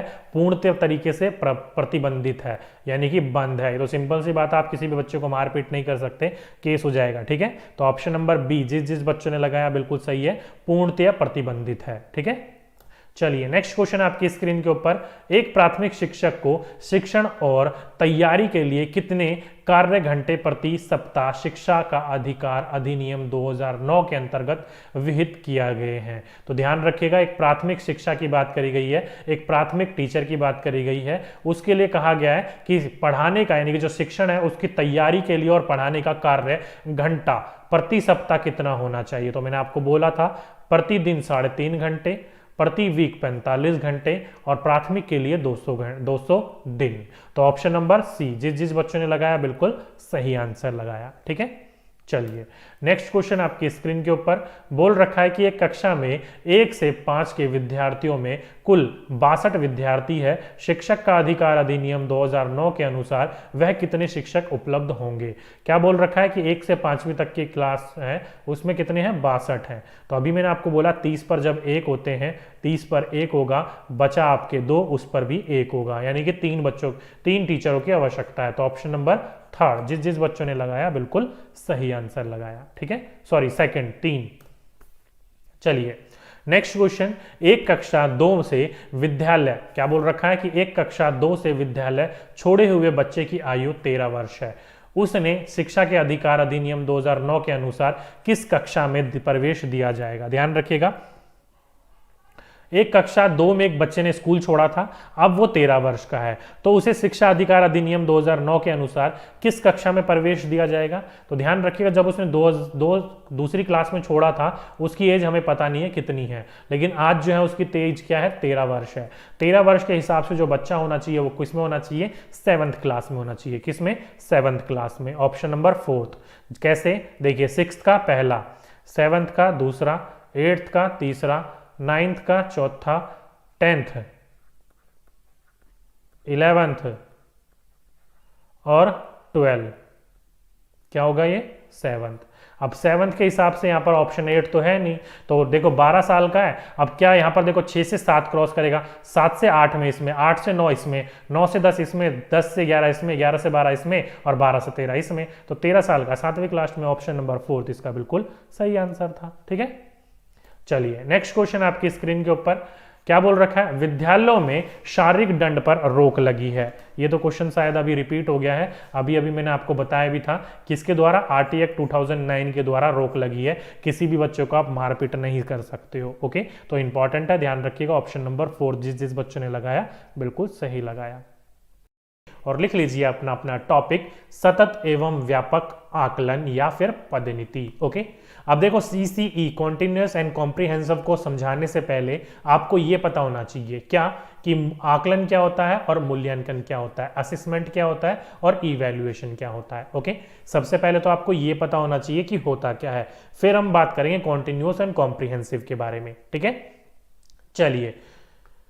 सीडीपी की पीडीएफ नहीं मिल रही है गुरुजी, किस चीज में नहीं मिल रही है? डियर, एप्लीकेशन पे जाओ, सारी की सारी पीडीएफ मिल जाएंगी। ठीक है, मैंने सर आपको बताया तो था कि मैम की तबीयत खराब है, इसलिए उनकी मैम की इंग्लिश की क्लास नहीं हुई दोपहर में।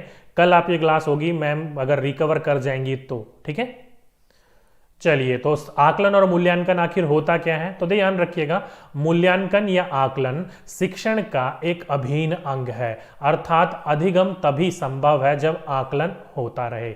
अब ये शब्द जो है इस चीज को हल्का से डिफाइन करने के लिए रखा गया है। जैसे कि फॉर एग्जांपल, जब आप विद्यालय में बच्चों को पढ़ा रहे होते हो तो पढ़ाते पढ़ाते बीच बीच में आप बच्चों से पूछते रहते हो कि बच्चों ये बताओ कि इसका आंसर क्या होगा। बच्चों, इसका आपने कभी इस चीज के बारे में सुना है? अगर किसी बच्चे ने सुना है तो अपना अनुभव बताओ, तो बच्चे हाथ खड़ा करके अपना जवाब देते रहते हैं। ओके, तो इसलिए कहा जाता है कि मूल्यांकन या आकलन जो होता है वो शिक्षण का क्या है, यानी कि जो भी आप सिखा रहे हो उसका क्या है? एक अभिन्न अंग है, और इसके बिना आप ना ही बच्चों को सिखा सकते हो और ना ही ये चेक कर सकते हो कि बच्चे ने कितना सीख लिया है। क्योंकि सिंपल सी बात है, जब आपको पता ही नहीं चलेगा बच्चे ने कितना सीखा या कितना नहीं सीखा, तब उसको आप क्या और आगे सिखाओगे। ओके, इसलिए हमें हर बार चेक करते रहना चाहिए कि बच्चे ने कितना सीखा और कितना नहीं सीखा, निरंतर रूप में, कॉन्टिन्यूअस रूप में। ओके, तो सबसे पहले आपको यह पता चल गया कि आकलन और मूल्यांकन क्या होता है। चलिए, अब बात कर लेते हैं आकलन और मूल्यांकन के लाभ के बारे में, इसके बेनिफिट्स के बारे में कि इसके बेनिफिट्स आखिर होते क्या है।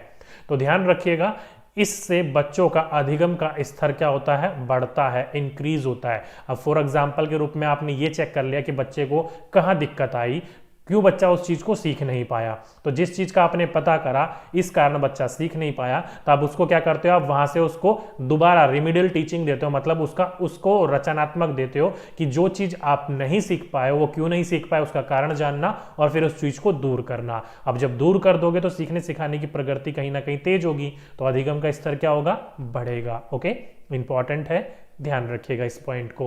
और साथ ही साथ में एक बिंदु और ध्यान रख सकते हो आप, फॉर एग्जांपल के रूप में जो 200 या 220 दिन का जो स्कूल लगता है उसमें जो है आपका एक टीचर जो है आपका 30% अपना समय, बुक में वैसे आपका दे रखा है 10 to 30%, तो ध्यान रखिएगा 10 to 30% जो टाइम होता है ना, वो टीचर जो होता है वो आकलन में लगाता है एक विद्यार्थी को।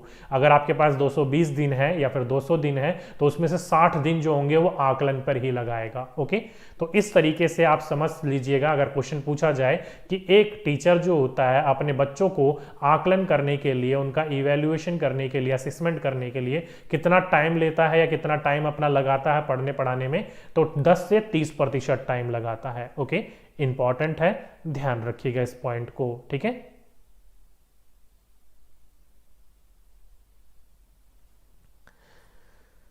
चलिए समझ में आ गया? बिल्कुल, चलिए समझ में आ गया, आगे चलते हैं। आगे बोल रखा है कि इसके आधार पर छात्रों को अध्यापक उपचारात्मक शिक्षण देता है। अब किसके आधार पर? आकलन के आधार पर। जैसे कि मैंने अभी आपको बताया कि एक बच्चे को आपने आकलन किया और बच्चे का पता चल गया कि ये कमी है, तो उस कमी को दूर करने के लिए आप क्या देते हो? उपचारात्मक शिक्षण देते हो। मतलब जो कमी बच्चे के अंदर रह गई हो, जो बच्चा सीख ना पाया हो, उसको दोबारा सिखाना ही क्या कहलाता है? उपचारात्मक शिक्षण कहलाता है, रिमीडियल टीचिंग कहलाता है। ओके, इंपॉर्टेंट है, पूछा जाए तो आपको पता होना चाहिए कि उपचारात्मक शिक्षण होता क्या है, रिमीडियल टीचिंग होता क्या है। आगे चलें, इससे पता लगता है कि छात्र ने शिक्षक के या शिक्षण के उद्देश्यों को किस सीमा तक प्राप्त किया है, यानी कि जो टीचर उसको समझाना चाहता था, सिखाना चाहता था, या फिर एक जो लर्निंग होती है उसके पीछे जो मोटिव होता है, उद्देश्य होता है, वो बच्चे ने कहां तक सीखा है, कहां तक नहीं सीखा है, इसी चीज से हमें पता लगता है। ओके, तो ध्यान रखिएगा इस पॉइंट को। साथ ही साथ में इससे बच्चे की पूरे वर्ष भर की उपलब्धि का पता लगता है। ध्यान रखिएगा, इससे क्या पता लगता है आपको? पूरे वर्ष भर की उपलब्धि का, यानी कि बच्चे का पूरा जो ईयर है उसकी अचीवमेंट्स के बारे में पता लगता है। किस चीज के? आकलन के बारे में। देखा होगा ना आपने, जब आप पढ़ाते रहते हो तब भी आकलन करते हो, जब आपका एक सेमेस्टर खत्म हो जाता है तब आपके लिए योजनात्मक परीक्षण होता है, यानी कि सबमेटिव होता है आपके लिए कि आपने कितना सीखा, उसका पेपर होता है आपका। तो ये जो होता है वो पूरे के पूरे वर्ष भर की क्या करता है? उपलब्धि को जांचता है। साथ ही साथ में इससे अध्यापक को भी अपनी कमियों का पता लगता है और वह कमियों को दूर कर पाता है। फॉर एग्जाम्पल के रूप में आपका एक अध्यापक जो है आपको पढ़ा रहा था, आपका टीचर आपको कुछ समझा रहा था और समझाते समझाते बाय मिस्टेक उसने कुछ चीजें मिस कर दी आपको समझानी, लेकिन जब बाद में बच्चे का आकलन किया जाएगा तो तब टीचर को एहसास होता है, क्योंकि जब चीजें हम रिपीट करते हैं तो चीजों को हम और अच्छी तरीके से समझ रहे होते हैं। ओके, तो यहां पर आपकी कमियों का तो पता चला ही चला, साथ ही साथ में टीचर की कमियों का भी पता चला कि टीचर ने समझाते समय क्या गलती करी थी या क्या मिस हो गया था, तो बच्चा को दोबारा समझा पाता है। तो ध्यान रखिएगा, आकलन और मूल्यांकन केवल बच्चों का ही नहीं होता बल्कि टीचरों का भी होता है उसके साथ साथ में। ओके, ध्यान रखिएगा इस पॉइंट को। सर रिट का पूरा कोर्स करवा दीजिए। डियर, जो मैं साइकोलॉजी पेडागोजी करवा रहा हूँ वो कर लीजिए, रिट में काम आएगी। इंग्लिश जो हो रही है वो कर लीजिए, हिंदी जो करवा रखी है वो कर लीजिए, वो रिट में काम आएगी। ईवीएस के लिए अलग एक सेशन लगा दिया जाएगा और मैथ के लिए भी अलग सेशन लगा दिया जाएगा। ठीक है, तो पूरा का पूरा रिट का कोर्स हो जाएगा गौरव त्रिपाठी जी आपका। ठीक, चलिए, अब ये सारी की सारी चीजें करने के पीछे मोटिव क्या होता है आपका? बच्चे को अभिप्रेरित करना, बच्चे को मोटिवेट करना। किस चीज के लिए? सभी चीजों के लिए, अपनी उपलब्धि को और बढ़ाने के लिए, अगली क्लास में जाने के लिए, अपने शिक्षण को और बढ़ाने के लिए, अधिगम को और एनहेंस करने के लिए, ताकि बच्चा क्या हो? अभिप्रेरित हो। ओके, तो इन सभी के पीछे आपका ये रीजन होता है। ठीक है, यहां पर आकर आपके पूछ लिए जाते हैं कि आकलन के कितने प्रकार होते हैं। पहले आप मुझे सारे के सारे बच्चे ये बताइए कि आकलन के लाभ और आकलन और मूल्यांकन क्या होता है। सभी बच्चों को समझ में आया कि नहीं आया? क्यों? क्योंकि आकलन का ये वाला क्वेश्चन पूछा जा चुका है कि आकलन से आपका क्या तात्पर्य है। तो आकलन जो होता है वो अध्यापकों का भी होता है और बच्चों का भी होता है। ध्यान रखिएगा, दोनों का होता है। ये वाला क्वेश्चन पूछा जा चुका है, इसलिए बताइए जितना मैंने आपको समझाया उतना समझ में आया कि नहीं आया, पहले ये बताइए, फिर हम आगे चलते हैं। चलिए सभी बच्चों का आ गया, बहुत अच्छी बात है, बहुत अच्छी बात है। चलिए, सभी बच्चों को आ गया जितना समझाया है। सर सुपर टेट में भी एनसीईआरटी बुक से ही आता है क्या? प्लीज बताइए। डियर, कोई सी भी आप अपनी स्टेट, अगर आप सुपर टेट ही कर रहे हो तो आप अपनी स्टेट की बुक ले लीजिए, वहां से पढ़िए, आपका वो बेस्ट रहेगा आपके लिए। ठीक है, लेकिन एनसीईआरटी तो है ही बेस्ट, सबसे बढ़िया एनसीईआरटी होती है। चलिए, अब बात कर लेते हैं आकलन के प्रकार, यानी कि टाइप ऑफ असेसमेंट। तो ये 4 प्रकार के आकलन होते हैं। कौन कौन सा? पहला सेल्फ असेसमेंट यानी कि स्वयं आकलन, दूसरा सहपाठी आकलन, तीसरा व्यक्तिगत आकलन और चौथा ग्रुप्स आकलन या फिर समूह आकलन। अब ये चारों के चारों क्या है, एक एक करके समझिए। देखिए, जब आप अपने आप का आकलन स्वयं कर रहे होते हो तो क्या कहलाता है? सेल्फ असेसमेंट कहलाता है। फॉर एग्जाम्पल के रूप में आप एग्जाम टाइम पर देखा होगा ना कि आप मनी मन में अपने क्वेश्चन को रिपीट कर रहे होते हो, अपने आप को सुना रहे होते हो, या कुछ बच्चे जो होते हैं वो आईने के सामने खड़े होकर अपने आप को सुनाते हैं, तो वो क्या कर रहे होते हो? आप सेल्फ असेसमेंट कर रहे होते हो। कहीं पर कोई गलती हो जाती है तो आप उसको खुद ही ठीक करते हो, तो वो क्या कहलाता है? स्वयं आकलन कहलाता है। ओके, दूसरा आ जाता है आपका सहपाठी आकलन, जिसमें क्या होता है एक दूसरे बच्चे या फिर दो ग्रुप बना लिए जाएंगे या फिर इससे ज्यादा बड़ा ग्रुप बना लिया जाएगा, जिसमें जो ये चेक किया जाता है कि एक बच्चे का सीखा हुआ ज्ञान दूसरे में और दूसरे बच्चे का सीखा हुआ ज्ञान पहले में क्या होता है ट्रांसफर होता है। यानी कि जो इसने सीखा हो वो इसकी जांच करेगा, जो इसने सीखा हो वो इसकी जांच करेगा, ये इसकी कमियों को बताएगा, ये इसकी कमियों को बताएगा, ये इसके लाभ को बताएगा, ये इसके लाभ को बताएगा, ताकि बच्चे की जो सीखने सिखाने की प्रोसेस हो वो और एनहेंस हो सके। जब आप एक दूसरे की कमियों और अच्छाइयों को बताते हो तो वो क्या कहलाता है, सहपाठी आकलन कहलाता है। ओके, इंपॉर्टेंट है, ध्यान रखिएगा इस बिंदु को। चलिए आगे चलते हैं नेक्स्ट, व्यक्तिगत यानी कि इंडिविजुअल असेसमेंट। ये क्या होता है, तो एक टीचर के द्वारा जब 1 बाय 1 एक एक बच्चे का आकलन किया जाता है तो उसको क्या कहते हैं, इंडिविजुअल असेसमेंट। फॉर एग्जांपल के रूप में ओरल टेस्ट जब लेते हो तो एक एक बच्चे का टेस्ट लिया जाता है, या फिर वाइवा लेते हो, यानी कोई वाइवा वगैरह होता है, क्विज वगैरह होता है, तो वो कैसा होता है 1 बाय 1, या इंटरव्यू होता है, वो कैसा आकलन कहलाता है, तो व्यक्तिगत आकलन होता है, जिसमें एक एक करके एक एक विद्यार्थी एक एक स्टूडेंट्स का आकलन किया जाता है, वो आपका इंडिविजुअल कहलाता है। ओके, और लास्ट आ जाता है आपका समूह आकलन। समूह आकलन में क्या होता है, तो दो से ज्यादा बच्चे, ध्यान रखिएगा, दो से ज्यादा बच्चे जब आपस में एक दूसरे के साथ सीख रहे होते हैं, कोरिलेट कर रहे होते हैं, सहयोग के साथ काम कर रहे होते हैं, तो वो क्या कहलाता है, समूह आकलन कहलाता है। सहपाठी आकलन में दो दोस्त आमने सामने बैठे रहते हैं, वो एक दूसरे की कमियां अच्छाइयां बताते हैं, और समूह आकलन में एक ग्रुप बना दिया जाता है, 3 बच्चों का, 4 बच्चों का, 6 बच्चों का। उन बच्चों को कुछ सामूहिक कार्य दे दिया जाता है, जो बच्चे कहते हैं एक दूसरे की कमियों को भी बताओ और अपने एक दूसरे से सीखो भी। ओके, तो ये 4 प्रकार के आकलन होते हैं। अगर आपसे पूछा जाए तो ध्यान रखिएगा, इन 4 प्रकार के आकलन के अलावा और कोई भी आकलन के टाइप नहीं है आपके एग्जाम्स में। ठीक है, तो ध्यान रखिएगा, क्वेश्चन पूछा जाए तो आपको पता होना चाहिए। समझ में आ गए चारों के चारों आकलन? किसी बच्चों को कोई डाउट है तो पूछिए। सर सीडीपी की मैराथन कब होगा, प्लीज करा दीजिए। डियर ये सीडीपी नहीं हो रही तो क्या हो रही है, पहले आप मुझे ये बताओ। ये सीडीपी नहीं है तो क्या है, ये बताओ आप मुझे। बच्चे आप ये खुद ही सोचो ना, सीडीपी कहने का मतलब है, ये मान लो कि सीडीपी जो है अपने आप में ही पूरे के पूरे सीटेट में लगभग 70 to 80 मार्क्स की आती है, और 70 to 80 मार्क्स को करने के लिए एक मैराथन सेशन कभी भी कंप्लीट नहीं हो सकता। बहुत सारी चीजें छूट जाएंगी अगर मैराथन सेशन लगाने की कोशिश करूं तो। इसलिए मैं आपको डेली 4 बजे आपकी छोटे छोटे सेशंस लगा देता हूं, 1 घंटे, वैसे तो 1 घंटे का नहीं, 1.5 घंटे से आपका ऊपर का ऊपर सेशन होता है। तो हर रोज हम 4 बजे यही तो पढ़ रहे हैं, 1.5 2 घंटे के सेशन पढ़ रहे हैं, तो मैराथन नहीं है तो क्या है ये। आप सोच रहे हो कि एक बार में पूरा का पूरा पहाड़ टूट जाए, तो वो नहीं हो पाएगा ना। ठीक है, ओके, बच्चे कह रहे हैं सर रिपीट कर दो इस टॉपिक को। रिपीट क्या करना है, चलिए मैं बता देता हूं। देखिए, अगर आपसे पूछा जाए कि आकलन कितने प्रकार के होते हैं, तो 4 प्रकार के आकलन। कौन कौन से? पहला है आपका स्वयं आकलन, सेल्फ असेसमेंट। जब आप अपना आकलन स्वयं कर रहे होते हो, अपने आप कर रहे होते हो, अपनी कमियों को खुद ढूंढते हो, खुद उसको दूर करते हो, तो वो सेल्फ आकलन यानी कि स्वयं आकलन कहलाता है। जब आप 2 मित्र बैठकर एक दूसरे की कमियां और अच्छाइयों को बता रहे होते हो, 2 मित्र एक दूसरे की कमियों और अच्छाइयों को बता रहे होते हो, एक दूसरे का आकलन कर रहे होते हो, तो सहपाठी आकलन कहलाता है। व्यक्तिगत आकलन, जब आपका टीचर आपके अपने, यहां ध्यान रखिएगा, जब आपका टीचर एक बार में एक विद्यार्थी का आकलन करता है। इंडिविजुअल का मतलब ही क्या है, 1 बाय 1। एक अध्यापक एक बच्चे का जब आकलन करता है और दूसरे बाद फिर उसके बाद दूसरा, फिर उसके बाद तीसरा, 1 बाय 1 करता है, एक एक बच्चे पर आकलन करता है, जैसे कि इंटरव्यू 1 बाय 1 होता है, तो वो क्या कहलाता है, आपका व्यक्तिगत आकलन कहलाता है। और समूह आकलन में क्या होता है, आपका एक समूह बना दिया जाता है 4 बच्चों 6 बच्चों का, और उसमें अपने आपकी कमियों और अच्छाइयों का पढ़ा हुआ टॉपिक पहले से ही दे दिया जाता है और बोला जाता है कि अपना भी आकलन करो और दूसरे का भी आकलन करो। ओके, अपना भी मार्गदर्शन करो और दूसरे का भी करो, तो वो क्या कहलाता है, समूह आकलन, ग्रुप असेसमेंट कहलाता है। ठीक है सर, आपने सीटेट क्वालिफाई किया हुआ है? डियर मैंने सीटेट क्वालिफाई 2016 में ही किया हुआ है। ओके, चलिए इतना समझ में आ गया आपको चारों के चारों। आगे चलते हैं।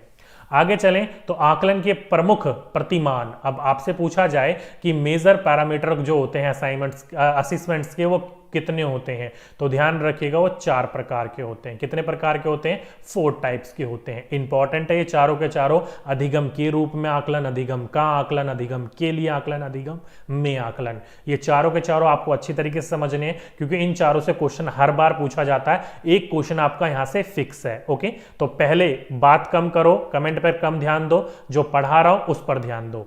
पहला आ गया असेसमेंट फॉर लर्निंग, जिससे आप अधिगम के लिए आकलन, अधिगम हेतु आकलन, दोनों को ध्यान रखिएगा। अधिगम के लिए आकलन, अधिगम हेतु आकलन, या फिर असेसमेंट फॉर लर्निंग, ये तीनों नाम इसी के ही हैं। अब ये क्या होता है? तो इस प्रारूप में अध्यापक स्वयं बालकों की समस्याओं का निदान करता है, अर्थात स्वयं ही प्रश्न करता है और स्वयं ही निदान के बाद उपचारात्मक शिक्षण देता है। कहने का मतलब यहां पर यह है कि एक टीचर अगर आपकी क्लास में एक बच्चे से खड़ा करके उसको प्रश्न पूछता है, या फिर टीचर बच्चों से कोई प्रश्न पूछता है और बच्चों को बोलता है इसका उत्तर बताओ, और बच्चे के द्वारा ना बताने पर या फिर बता देने पर या कम सही बताने पर टीचर के द्वारा ही उसका आंसर देकर उसका निदान किया जाता है, उसका उपचारात्मक किया जाता है, तो वो क्या कहलाता है? असेसमेंट फॉर लर्निंग कहलाता है। कहने का मतलब यहां पर यह है कि टीचर ही दुविधा में डालेगा और टीचर ही उस दुविधा से बाहर निकालेगा। मतलब टीचर ही आपके सामने क्वेश्चन देगा और टीचर ही उस क्वेश्चन का आंसर भी एक्सप्लेन करेगा। अगर ऐसा किया जाता है तो वो क्या कहलाता है? अधिगम के लिए, मतलब आपको सिखाने के लिए करा जाता है। आप खुद ही सोचिए ना, अधिगम मतलब सिखाना, सीखना ही तो अधिगम कहलाता है। तो सिखाने के लिए जो किया जाए वही आपका क्या कहलाएगा? अधिगम के लिए कहलाएगा। ओके, जैसे कि आपको कुछ सिखाने के लिए आपसे कुछ पूछा, आपको नहीं आता तो आपको उसके सामने एक्सप्लेन कर दिया, तो आपका लर्निंग और आगे बढ़ा, तो अधिगम के लिए आकलन कहलाया वो। ओके, इंपॉर्टेंट है, ध्यान रखिएगा। आगे चलें सेकंड, तो क्या है आपका सेकंड? तो वह अधिगम के रूप में। अभी हमने पढ़ा अधिगम के लिए, अब पढ़ रहे हम अधिगम के रूप में। अब इसमें क्या होता है? तो इस आकलन में अध्यापक बच्चों के छोटे छोटे समूह बना देता है और उन्हें पहले से सिखाया हुआ एक टॉपिक दे देता है और उनसे कहता है कि अपना आकलन भी करो और दूसरे का भी। इसमें अधिगम सुचारू रूप से चलता रहता है। अब देखो यहां पर क्या बोल दिया, एक टीचर ने एक स्कूल के द्वारा क्या बनाया गया? छोटे छोटे समूह बना दिए गए। क्या बना दिए गए? छोटे छोटे समूह बना दिए गए और उन बच्चों को बोला गया इन समूह में, जैसे कि फिगर में देखो, ये 3 बच्चों का ग्रुप बना दिया, ये 2 बच्चों का ग्रुप बना दिया, ये 3 बच्चों का, ये 2 बच्चों का, ऐसा ग्रुप बना दिया, 5 बच्चों का, 4 बच्चों का, 6 बच्चों का, ऐसा ग्रुप बना दिए, छोटे छोटे ग्रुप बना दिए। और आपसे बोला गया कि आप अपना भी आकलन करो और सामने वाले का भी आकलन करो। एक तरह से किसका पार्ट है? तो समूह आकलन का पार्ट है। ओके, अगर किसी बच्चे की कोई गलती होती है तो पहले वाला बताता है, अगर उसकी गलती होती है तो दूसरे वाला बताता है। तो ऐसे एक दूसरे से क्या होता है? सर्कल चल रहा होता है सीखने का। ये इससे सीखता है, ये इससे सीखता है, ये इससे सीखती है और ये इससे सीखता है, ये इससे सीखती है। ओके, तो इस प्रकार से सर्कल चल रहा होता है जिसमें एक दूसरे का ज्ञान एक दूसरे के पास जाता है और सीखने सिखाने की प्रगति और बढ़ती है। ओके, तो अगर आपसे पूछा जाए कि बच्चों को छोटे छोटे समूह में बांटकर उनको पहले से पढ़ाया हुआ टॉपिक देकर बच्चे का अधिगम का आकलन किया जाता है, तो वो क्या होता है? तो वो अधिगम के रूप में आकलन होता है। ओके, इंपॉर्टेंट है, ध्यान रखिएगा इस बिंदु को। ठीक है, चलिए आगे चलें। तो ये 2 और बचे आपके। एक बचा आपका कौन सा? वो बचा आपका अधिगम में आकलन। क्या है? अधिगम में आकलन, असेसमेंट इन लर्निंग। इसमें क्या होता है? तो इस आकलन में बालक जो होता है वो अपना अधिगम खुद करता है और उसको कुछ ना आने पर वो क्या करता है? अध्यापक से उपचारात्मक अधिगम मांगता है। मतलब कोई प्रश्न ना आए, कोई चीज उसको समझ में ना आए तो खड़ा होकर वो क्या पूछ लेता है? अध्यापक से। इसको एक और नाम से जाना जाता है, अधिगम के समान आकलन। तो अगर अधिगम के समान आकलन बोला जाए तो भी टेंशन लेने की जरूरत नहीं है। कई बार इसको भी बोल दिया जाता है और कई बार अधिगम के लिए भी बोल दिया जाता है। ओके, तो कंफ्यूज होने की जरूरत नहीं है। इसमें भी बच्चे का क्या करा जाता है? सीखा हुआ पावर या सीखे हुए ज्ञान को और एनहेंस किया जाता है। देख सकते हो बच्चा जो है वो अपना अधिगम खुद कर रहा था, सेल्फ असेसमेंट कर रहा था, खुद को सुना रहा था, खुद को ही सब कुछ कर रहा था। लेकिन जब वो बच्चा फंस गया तो खड़ा होकर उसने क्या कहा? अध्यापक से पूछ लिया कि सर मुझे ये समझ में नहीं आ रहा, ये बता दीजिए, और अध्यापक ने भी उसको बता दिया। तो क्या कहलाया? असेसमेंट इन लर्निंग कहलाया। ओके, और लास्ट बच जाता है आपका अधिगम का आकलन। ये वाला आकलन जो होता है इसको कई नामों से जाना जाता है। पहला अधिगम का आकलन यानी कि असेसमेंट ऑफ लर्निंग, दूसरा योजनात्मक आकलन, तीसरा उपलब्धि परीक्षण और चौथा फॉर्मेटिव। ओके, तो कई नामों से जाना जाता है, ध्यान रखिएगा ये सारे के सारे नाम इसी के ही हैं। दोबारा रिपीट कर दूंगा नाम, अभी इस बात को समझिए कि अधिगम का आकलन होता क्या है। तो ध्यान रखिएगा आपके जो भी सितंबर या फिर मार्च, ये 2 समय पर जो पेपर होते हैं आपके, सत्र 2 बार होता है, ये दोनों के दोनों एग्जाम जो होते हैं वो किस प्रकार के होते हैं, ये इसी प्रकार के होते हैं। ओके, तो सितंबर और मार्च में होने वाला पेपर जो होता है वो उपलब्धि परीक्षण या फिर असेसमेंट ऑफ लर्निंग या फिर योजनात्मक या फिर समेटिव या फिर पेन पेपर परीक्षण, ये सारे के सारे इसी के ही नाम हैं, पूछे जाएं तो ध्यान रखिएगा। ठीक है, चलिए पढ़ लेते हैं। देखिए क्या है शाब्दिक अर्थ में, योजनात्मक आकलन सक्रिय परीक्षा को अधिगम का आकलन कहते हैं, यानी कि जो भी आपकी परीक्षा होती है उस अधिगम का आकलन कहते हैं। ये जो होता है वो सितंबर और मार्च में होता है, जो कि मैं आपको ऑलरेडी बता चुका हूं। यह कक्षा कक्ष में नहीं होता है, परीक्षा केंद्र में होता है। यह निदानात्मक और उपचारात्मक नहीं होता है। अब तक जितने भी तीनों के तीनों थे, अधिगम के लिए, अधिगम के रूप में और अधिगम के में, ये तीनों के तीनों जो निदानात्मक भी है उपचारात्मक भी है, लेकिन ये जो है ना ही निदानात्मक है, ना कि मतलब ना ही आपकी कोई कमियां निकाली जाएगी और ना ही उसको ठीक किया जाएगा। अगर सही है तो नंबर मिलेगा, नहीं है तो नंबर नहीं मिलेगा। ना ही निदानात्मक होता है और ना ही उपचारात्मक होता है। इसी को हम क्या कहते हैं, उपलब्धि परीक्षण भी कहते हैं। ठीक है, तो ध्यान रखिएगा इसको उपलब्धि परीक्षण इसलिए कहा जाता है क्योंकि ये पूरे के पूरे साल का आपको जांचती है कि आपने कितना सीखा, आपकी कितनी उपलब्धि आपको प्राप्त हुआ है, इसलिए हम इसको उपलब्धि परीक्षण भी कहते हैं। ठीक है, नाम एक बार और ध्यान रख लीजिएगा, असेसमेंट ऑफ लर्निंग, अधिगम का आकलन, 2 नाम हो गए। तीसरा योजनात्मक आकलन, जिसको इंग्लिश में समेटिव असेसमेंट कहा जाता है। नेक्स्ट है आपका उपलब्धि परीक्षण, अचीवमेंट टेस्ट जिसको आप कहते हो, उपलब्धि परीक्षण भी इसको ही कहा जाता है। और लास्ट है आपका पेन पेपर परीक्षण।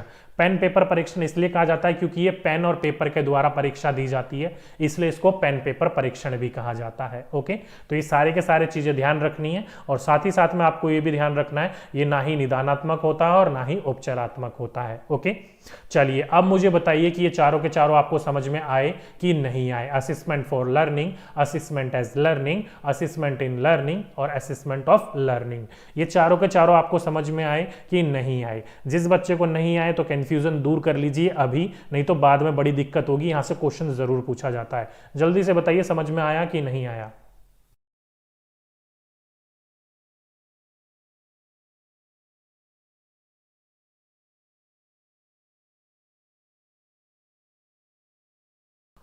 ओके, एक बच्चा कह रहा है कि सर मैं ओबीसी हूं और मेरा जर्नल दिखा रहा है, उसका क्या सॉल्यूशन है।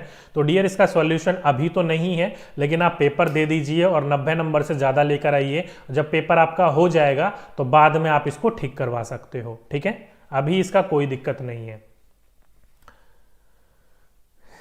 चलिए आ गया sir, yes sir, yes sir, yes sir, yes sir, yes sir, yes sir. चलिए आ गया सभी बच्चों को, बहुत अच्छी बात है। चलिए यहां पर आकर आपका पहला टॉपिक खत्म हो जाता है, आकलन और मूल्यांकन। अब शुरू करते हैं हम अपना सतत एवं व्यापक आकलन, जिसे आप कॉन्टिन्यूअस एंड कॉम्प्रिहेंसिव इवैल्यूएशन बोलते हो या फिर असेसमेंट बोलते हो, कुछ भी बोल सकते हो आप इसको। ठीक है, यहां से शुरू होता है आपका रियल चैप्टर। चलिए बात कर लेते हैं। एक जगह मैंने लिख रखा है सतत आकलन और एक जगह लिख रखा है मैंने व्यापक आकलन, दोनों चीज को आपको अच्छी तरीके से समझाने के लिए। देखिए, एक अध्यापक जो होता है वो हर रोज कक्षा में बच्चों का आकलन करता है, इसलिए इसको क्या कहते हैं, सतत आकलन कहते हैं। क्या कहते हैं, सतत आकलन कहते हैं। ओके, और व्यापक क्या होता है, यदि आप बालक के शैक्षिक और सहशैक्षिक यानी कि एजुकेशनल एंड को एजुकेशनल दोनों पक्षों का आकलन करते हो या फिर किया जाता है तो इसको क्या कहा जाता है, व्यापक आकलन कहा जाता है। ध्यान रखिएगा, सतत आकलन यानी कॉन्टिन्यूअस असेसमेंट का मतलब ही यही होता है कि आप बच्चों का निरंतर रेगुलरली क्या करते हो, चेक करते रहते हो। चैप्टर शुरू करने से पहले उसके पूर्व ज्ञान को जांचते हो, चैप्टर के बीच में उसके ज्ञान को जांचते रहते हो, चैप्टर खत्म होने के बाद टेस्ट लेते हो। हफ्ते में यूनिट टेस्ट होता है, महीने में आपके कुछ टेस्ट होते हैं मंथली, या फिर कुछ आपके वो क्या होता है, सेमेस्टर होते हैं। तो ये क्या होता है, आपके कॉन्टिन्यूअस असेसमेंट हो रहा है, सतत आकलन हो रहा है, वो क्या कहलाता है, आपका कॉन्टिन्यूअस असेसमेंट कहलाएगा। ओके, और व्यापक आकलन क्या होता है, तो जिसमें शैक्षिक पक्ष और सहशैक्षिक पक्ष, एजुकेशनल और को एजुकेशनल। होता क्या है, तो एजुकेशनल वो होता है जो कि आपके क्लासरूम के अंदर पुस्तकों के द्वारा सिखाया जाता है, चाहे वो हिंदी, इंग्लिश, मैथ, एसएसटी, जिसमें भी आपके पुस्तकों की सहायता से समझाया जा रहा है, सिखाया जा रहा है, उसे हम एजुकेशनल एस्पेक्ट्स कहते हैं। ओके, और उसके अलावा यानी कि पुस्तक के अलावा आउटसाइड में जो भी आप बाहर जाकर सीखते हो, चाहे वो प्ले हो, म्यूजिक हो, योगा हो, कुछ भी हो, वो सारा का सारा को एजुकेशनल कहलाता है। तो वो क्या कहलाया आपका, एजुकेशनल एंड को एजुकेशनल पक्ष। इन दोनों पक्षों का जब आपका असेसमेंट किया जाता है, आकलन किया जाता है, तो वो व्यापक आकलन कहलाता है। ओके, इंपॉर्टेंट है, ये डायरेक्टली पूछा जा चुका है, ध्यान रखिएगा इस पॉइंट को कि व्यापक आकलन क्या होता है। तो व्यापक आकलन जो होता है वो आपका शैक्षिक पक्ष और सहशैक्षिक पक्ष दोनों आकलन जब किया जाता है तब बोला जाता है। ओके,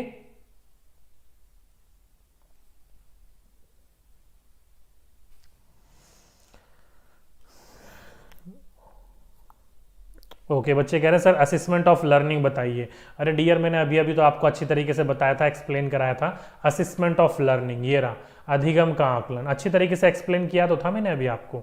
चलिए, नहीं समझ में आया, बच्चे बार बार अभी शायद नींद से जगे हैं, कोई बात नहीं, दोपहर का टाइम है, सो रहे थे शायद बच्चे। चलिए एक बार और समझ लीजिए इस चीज़ को, हल्का सा मैं इरेज कर देता हूँ सारी चीज़ें, फिर एक बार और समझ लीजिए, एक बार इसका इंपॉर्टेंट है क्योंकि क्वेश्चंस यहाँ से पूछ लिए जाते हैं। देखिए, असेसमेंट ऑफ लर्निंग यानी कि अधिगम का आकलन, ये क्या होता है, तो ये आपके जब सत्र में पेपर होते हैं, फॉर एग्जांपल के रूप में जब आपका सितंबर वाला पेपर होता है या फिर आपका मार्च वाला पेपर होता है, साल में 2 बार पेपर होते हैं। अब ये दोनों के दोनों पेपर क्या कहलाते हैं, अधिगम का आकलन कहलाते हैं। ये इसलिए किया जाता है ताकि बच्चों को चेक किया जा सके कि वो नेक्स्ट क्लास में जाने योग्य है कि नहीं है, पूरे साल भर उसने कितनी तैयारी करी है और कितना समझ में आया है इसको। ओके, जिसको किस किस नाम से जाना जाता है, असेसमेंट ऑफ लर्निंग, अधिगम का आकलन, योगात्मक आकलन, सबमेटिव असेसमेंट, उपलब्धि परीक्षण जिसे आप अचीवमेंट टेस्ट भी बोलते हो, साथ ही साथ में पेन पेपर परीक्षण या पेन पेपर टेस्ट, ये सारे के सारे नाम इसके ही हैं। जो आपके सितंबर और मार्च में परीक्षा होती है उसका आकलन जब किया जाता है तो वो अधिगम का आकलन कहलाता है, जो कि 2 बार होता है, सितंबर में और मार्च में। ये कक्ष के अंदर की बात नहीं होती, परीक्षा केंद्र की बात होती है, और ना ही इसमें निदानात्मक होता है और ना ही इसमें उपचारात्मक होता है। मतलब ना ही इसमें आपकी कमियां निकाली जाती है, ना ही आपकी कमियां ढूंढी जाती है, और ना ही उस कमियों को ठीक किया जाता है। अगर क्वेश्चन सही है आपका तो आंसर मिलेगा, नहीं है तो नहीं मिलेगा। अगर आप इस पेपर में पास हुए तो अगली क्लास में जाओगे, नहीं हुए तो उसी क्लास में रह जाओगे। तो वो क्या कहलाता है, अधिगम का आकलन कहलाता है। ओके, बच्चे कह रहे हैं सर एक बार प्लीज जो ईवीएस में साइंस आती है वो करवा दीजिए। तो डियर, अगर आप लेट जुड़े हो तो आपकी उसमें गलती है, हमने आपको साइंस वाला टॉपिक करवा दिया है जो आपकी ईवीएस में पूछी जाती है, और मैराथन सेशन में भी हमने उसको ऐड ऑन करा था। नहीं देखिए तो जाकर एक बार प्लेलिस्ट चेक करिए और आपको सारी की सारी चीजें दिख जाएंगी। ठीक है, चलिए अब समझ में आ गया होगा सभी को असेसमेंट ऑफ लर्निंग। बिल्कुल, नो रिमीडियल नो डायग्नोस्टिक, बिल्कुल। चलिए समझ में आ गया, आगे चलते हैं। यहां तक आपको पता चल गया होगा सतत आकलन क्या होता है और व्यापक आकलन क्या होता है, समझ में आ गया ये दोनों के दोनों बिंदु। आगे चलते हैं, इसके आगे चलें तो शैक्षिक पक्ष। अब देखो, मैंने यहां पर आपके 2 बिंदु बताए थे, एक बोला था मैंने आपको व्यापक आकलन में शैक्षिक पक्ष और दूसरा सहशैक्षिक पक्ष, एजुकेशनल और को एजुकेशनल एस्पेक्ट्स। अब ये दोनों के दोनों क्या है, एक एक करके इसको समझ लेते हैं, इसके अंतर्गत क्या क्या चीजें आती हैं।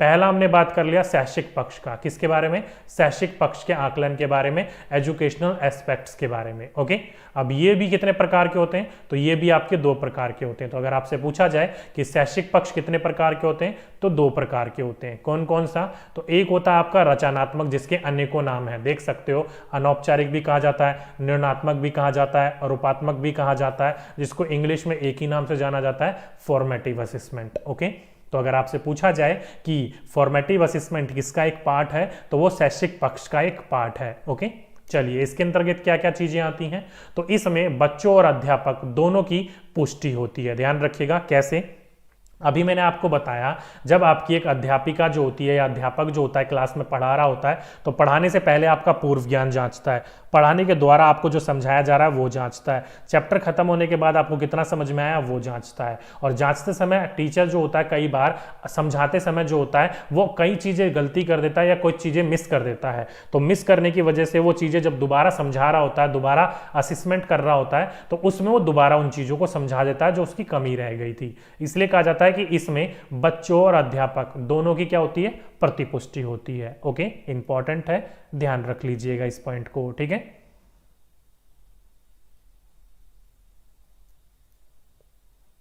ओके बच्चे कह रहे हैं सर एक बार वो साइंस वाला जो है वो पीडीएफ एक बार टेलीग्राम पर शेयर कर दीजिए। तो डियर टेलीग्राम पर मैं ऑलरेडी वो पीडीएफ शेयर कर चुका हूं और पीडीएफ का बैकअप हम नहीं रखते हैं, तो वो टेलीग्राम पर ही पड़ा होगा। आप कभी भी ज्वाइन करो, आप ऊपर जाकर स्क्रॉल कर लो, आपको सारी पीडीएफ मिल जाएंगी। नहीं तो पीडीएफ का एक सेक्शन अलग से बन जाता है, उसमें ढूंढ लीजिए, आपको मिल जाएगा। हम बैकअप नहीं रखते हैं किसी पीडीएफ का, इसलिए वो दोबारा मैं शेयर नहीं करवा पाऊंगा आपको। ठीक है, चलिए, तो पहला बिंदु समझ में आ गया, इसमें बच्चों और अध्यापक दोनों की पुष्टि हो जाती है। दूसरा, यह अधिक से अधिक अधिगम कराने के लिए होता है। ध्यान रखिएगा, अगर आपसे पूछा जाए कि रचनात्मक आकलन किस लिए होता है, तो अधिक से अधिक सिखाने में यह आपकी मदद करता है। क्यों? अगर गलती कर लेते हो तो गलती को दूर करने के लिए क्या दिया जाता है, उपचारात्मक भी दिया जाता है। इसमें निदानात्मक भी होता है, उपचारात्मक भी होता है, इसलिए इसको क्या कहा जाता है, अधिक से अधिक सिखाने के लिए इसका उपयोग किया जाता है। जैसे कि मैंने लिख दिया, इसमें आपकी निदानात्मक यानी गलतियां भी पकड़ी जाएंगी, डायग्नोस्ट भी किया जाएगा, और उस डायग्नोस करने के बाद उस कमियों को दूर करा जाएगा रिमीडियल टीचिंग यानी कि उपचारात्मक शिक्षण के द्वारा। ये नहीं है कि बच्चे ने गलती कर दी तो उसको छोड़ दिया जाएगा, नहीं, गलतियां करता है तो बच्चा उसको ठीक भी करवाया जाता है इसमें। ओके, और इसी को क्या कहा जाता है, अधिगम के लिए आकलन। अभी मैंने आपको चारों के चारों पढ़ाए, अधिगम के लिए, अधिगम के रूप में, अधिगम में और अधिगम का। तो इसको क्या कहा जाता है, रचनात्मक आकलन को तो अधिगम के लिए आकलन कहा जाता है। मतलब इसमें टीचर ही प्रश्न पूछेगी और टीचर ही उसकी दुविधा को दूर करेगी, इसलिए इसको अधिगम के लिए आकलन कहा जाता है। ओके, साथ ही साथ में इसको अनौपचारिक कहते हैं। अब अनौपचारिक क्यों कहते हैं, क्योंकि इसके मार्क्स जो है वो कहीं पर जुड़ते नहीं है। टीचर बच्चों से कुछ पूछती है तो बच्चों के ना आने पर कोई मार्क्स नहीं कटते हैं, या फिर अब जवाब देने पर कोई मार्क्स नहीं मिलते हैं, वो केवल बस सीखने के लिए करा जाता है, इसलिए इसको इनफॉर्मल कहा जाता है। क्लास के अंदर की बात होती है ये। ओके, तो पूछा जाए तो ध्यान रखिएगा, शैक्षिक पक्ष का पहला होता है आपका रचनात्मक, जिसे आप फॉर्मेटिव असेसमेंट कहते हो, और दूसरा होता है आपका फॉर्मेटिव। लेकिन उसको समझाने से पहले आप इस चीज को समझ लीजिए कि हमारे सिस्टम में 4 रचनात्मक आकलन के अंक लगाए जाते हैं। अब 4 रचनात्मक, ध्यान रखिएगा, फॉर्मेटिव असेसमेंट भी ऐसे हैं जिनके अंक लगते हैं, और वो 4 कौन कौन से होते हैं, तो ध्यान रखिएगा, कोई जो होते हैं, देखा होगा आपने, जो वीकली टेस्ट होता है या जो मंडे टेस्ट होता है या जो आपके प्रोजेक्ट्स वगैरह होते हैं, या फिर आपका जो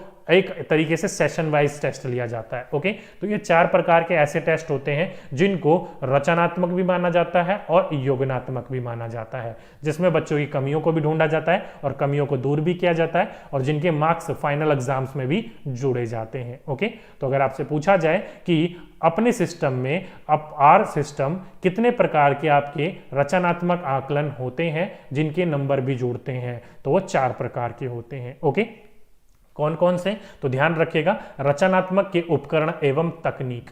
पहला, अवलोकन यानी कि ऑब्जर्वेशन टेक्निक, यानी कि किसी भी चीज को सीखने के लिए बच्चा क्या करता है, ऑब्जर्व करता है, या टीचर ऑब्जर्व करता है कि बच्चा कहां पर गलती कर रहा है या बच्चा कहां सीख रहा है। ओके, तो अवलोकन करके पहला सिखाया जाता है। दूसरा आपका मौखिक तकनीक यानी कि ओरल। कुछ टेस्ट आपके ऐसे होते हैं जो कि मौखिक रूप से, क्विज वगैरह हो गए, वाइवा वगैरह हो गया, तो ये क्या है, ओरल तकनीक होते हैं, आपके मौखिक तकनीक होते हैं। तीसरा, रिटन टेस्ट, चाहे वो छोटे शब्द में लिखवाना हो, बड़े शब्द में लिखवाना हो, ट्रू एंड फॉल्स हो, फिलिंग द ब्लैंक्स हो, वो क्या होते हैं, लिखित तकनीक होती है। और अन्य तकनीक जैसे कि प्रोजेक्ट्स वगैरह हो गए या फिर जो असाइनमेंट्स वगैरह हो गए, वो ये आते हैं इसके अंतर्गत। तो ये 4 प्रकार के हैं जिनके नंबर जोड़ते हैं। ओके, और साथ ही साथ में कमियों को दूर भी किया जाता है। यहाँ पर पूछा जाए तो आपको पता होना चाहिए इन चारों के बारे में। ओके, तो ध्यान रखिएगा इन पॉइंटों को।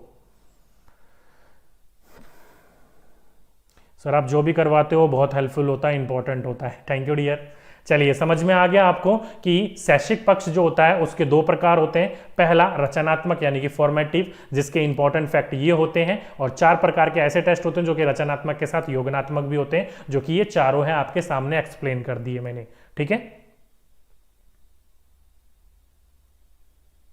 नहीं उमा जी, रिट के लिए कोई भी सीटेट की जरूरत नहीं है। रिट के लिए आप कुछ भी नहीं हो, बस आपके पास डिग्री होनी चाहिए, डिप्लोमा होना चाहिए, अप्लाई कर सकते हो आप। ठीक है, चलिए समझ में आ गया चारों के चारों, बहुत अच्छी बात है। आगे चलते हैं, दूसरा पार्ट आ जाता है इसी का ही, योगनात्मक, जिसको हिंदी में अलग अलग नाम से जाना जाता है। इंग्लिश में इसको सबमिटिव असेसमेंट कहा जाता है, या फिर इसको अधिगम का आकलन भी कहा जाता है।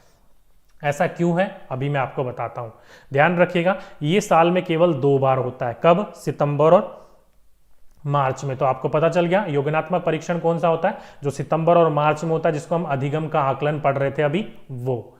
साथ ही साथ में यह अधिगम का आकलन होता है, जो कि मैंने अभी आपको बता दिया। इसमें ना ही किसी प्रकार का निदान होगा और ना ही किसी प्रकार का उपचारात्मक होगा। नंबर मिलेंगे सही होगा तो, नहीं मिलेंगे तो गलत होगा। ओके, इसको हम उपलब्धि परीक्षण भी कहते हैं। क्यों? क्योंकि आपके पूरे के पूरे साल भर का निचोड़ चेक करता है कि आप नेक्स्ट क्लास में जाने योग्य हो कि नहीं हो। इसी को ही पेन पेपर परीक्षण भी कहा जाता है, पेन पेपर टेस्ट भी कहा जाता है। और ये जो होता है आंतरिक वह बाह्य है, यानी कि परीक्षा केंद्र के अंदर और परीक्षा केंद्र के बाहर दोनों हो सकता है, लेकिन ज्यादातर आपका बाह्य होता है, यानी कि परीक्षा केंद्र की बाहर की बात करी गई है। ओके, तो ये कुछ पॉइंट्स थे इसके, आपको पता होना चाहिए योगात्मक के बारे में। ये सारे के सारे मैंने अधिगम का आकलन जब पढ़ा रहा था तभी मैंने अच्छे से एक्सप्लेन कर दिए थे आपको। दोबारा आ गए हैं तो अच्छी बात है, रिवाइज हो जाएगा आपका। ओके, ओबीएस के लिए, सॉरी ओबीसी के लिए 82 नंबर चाहिए होते हैं डियर। ठीक है, चलिए अब मुझे बताइए, पहले ये समझ में आ गया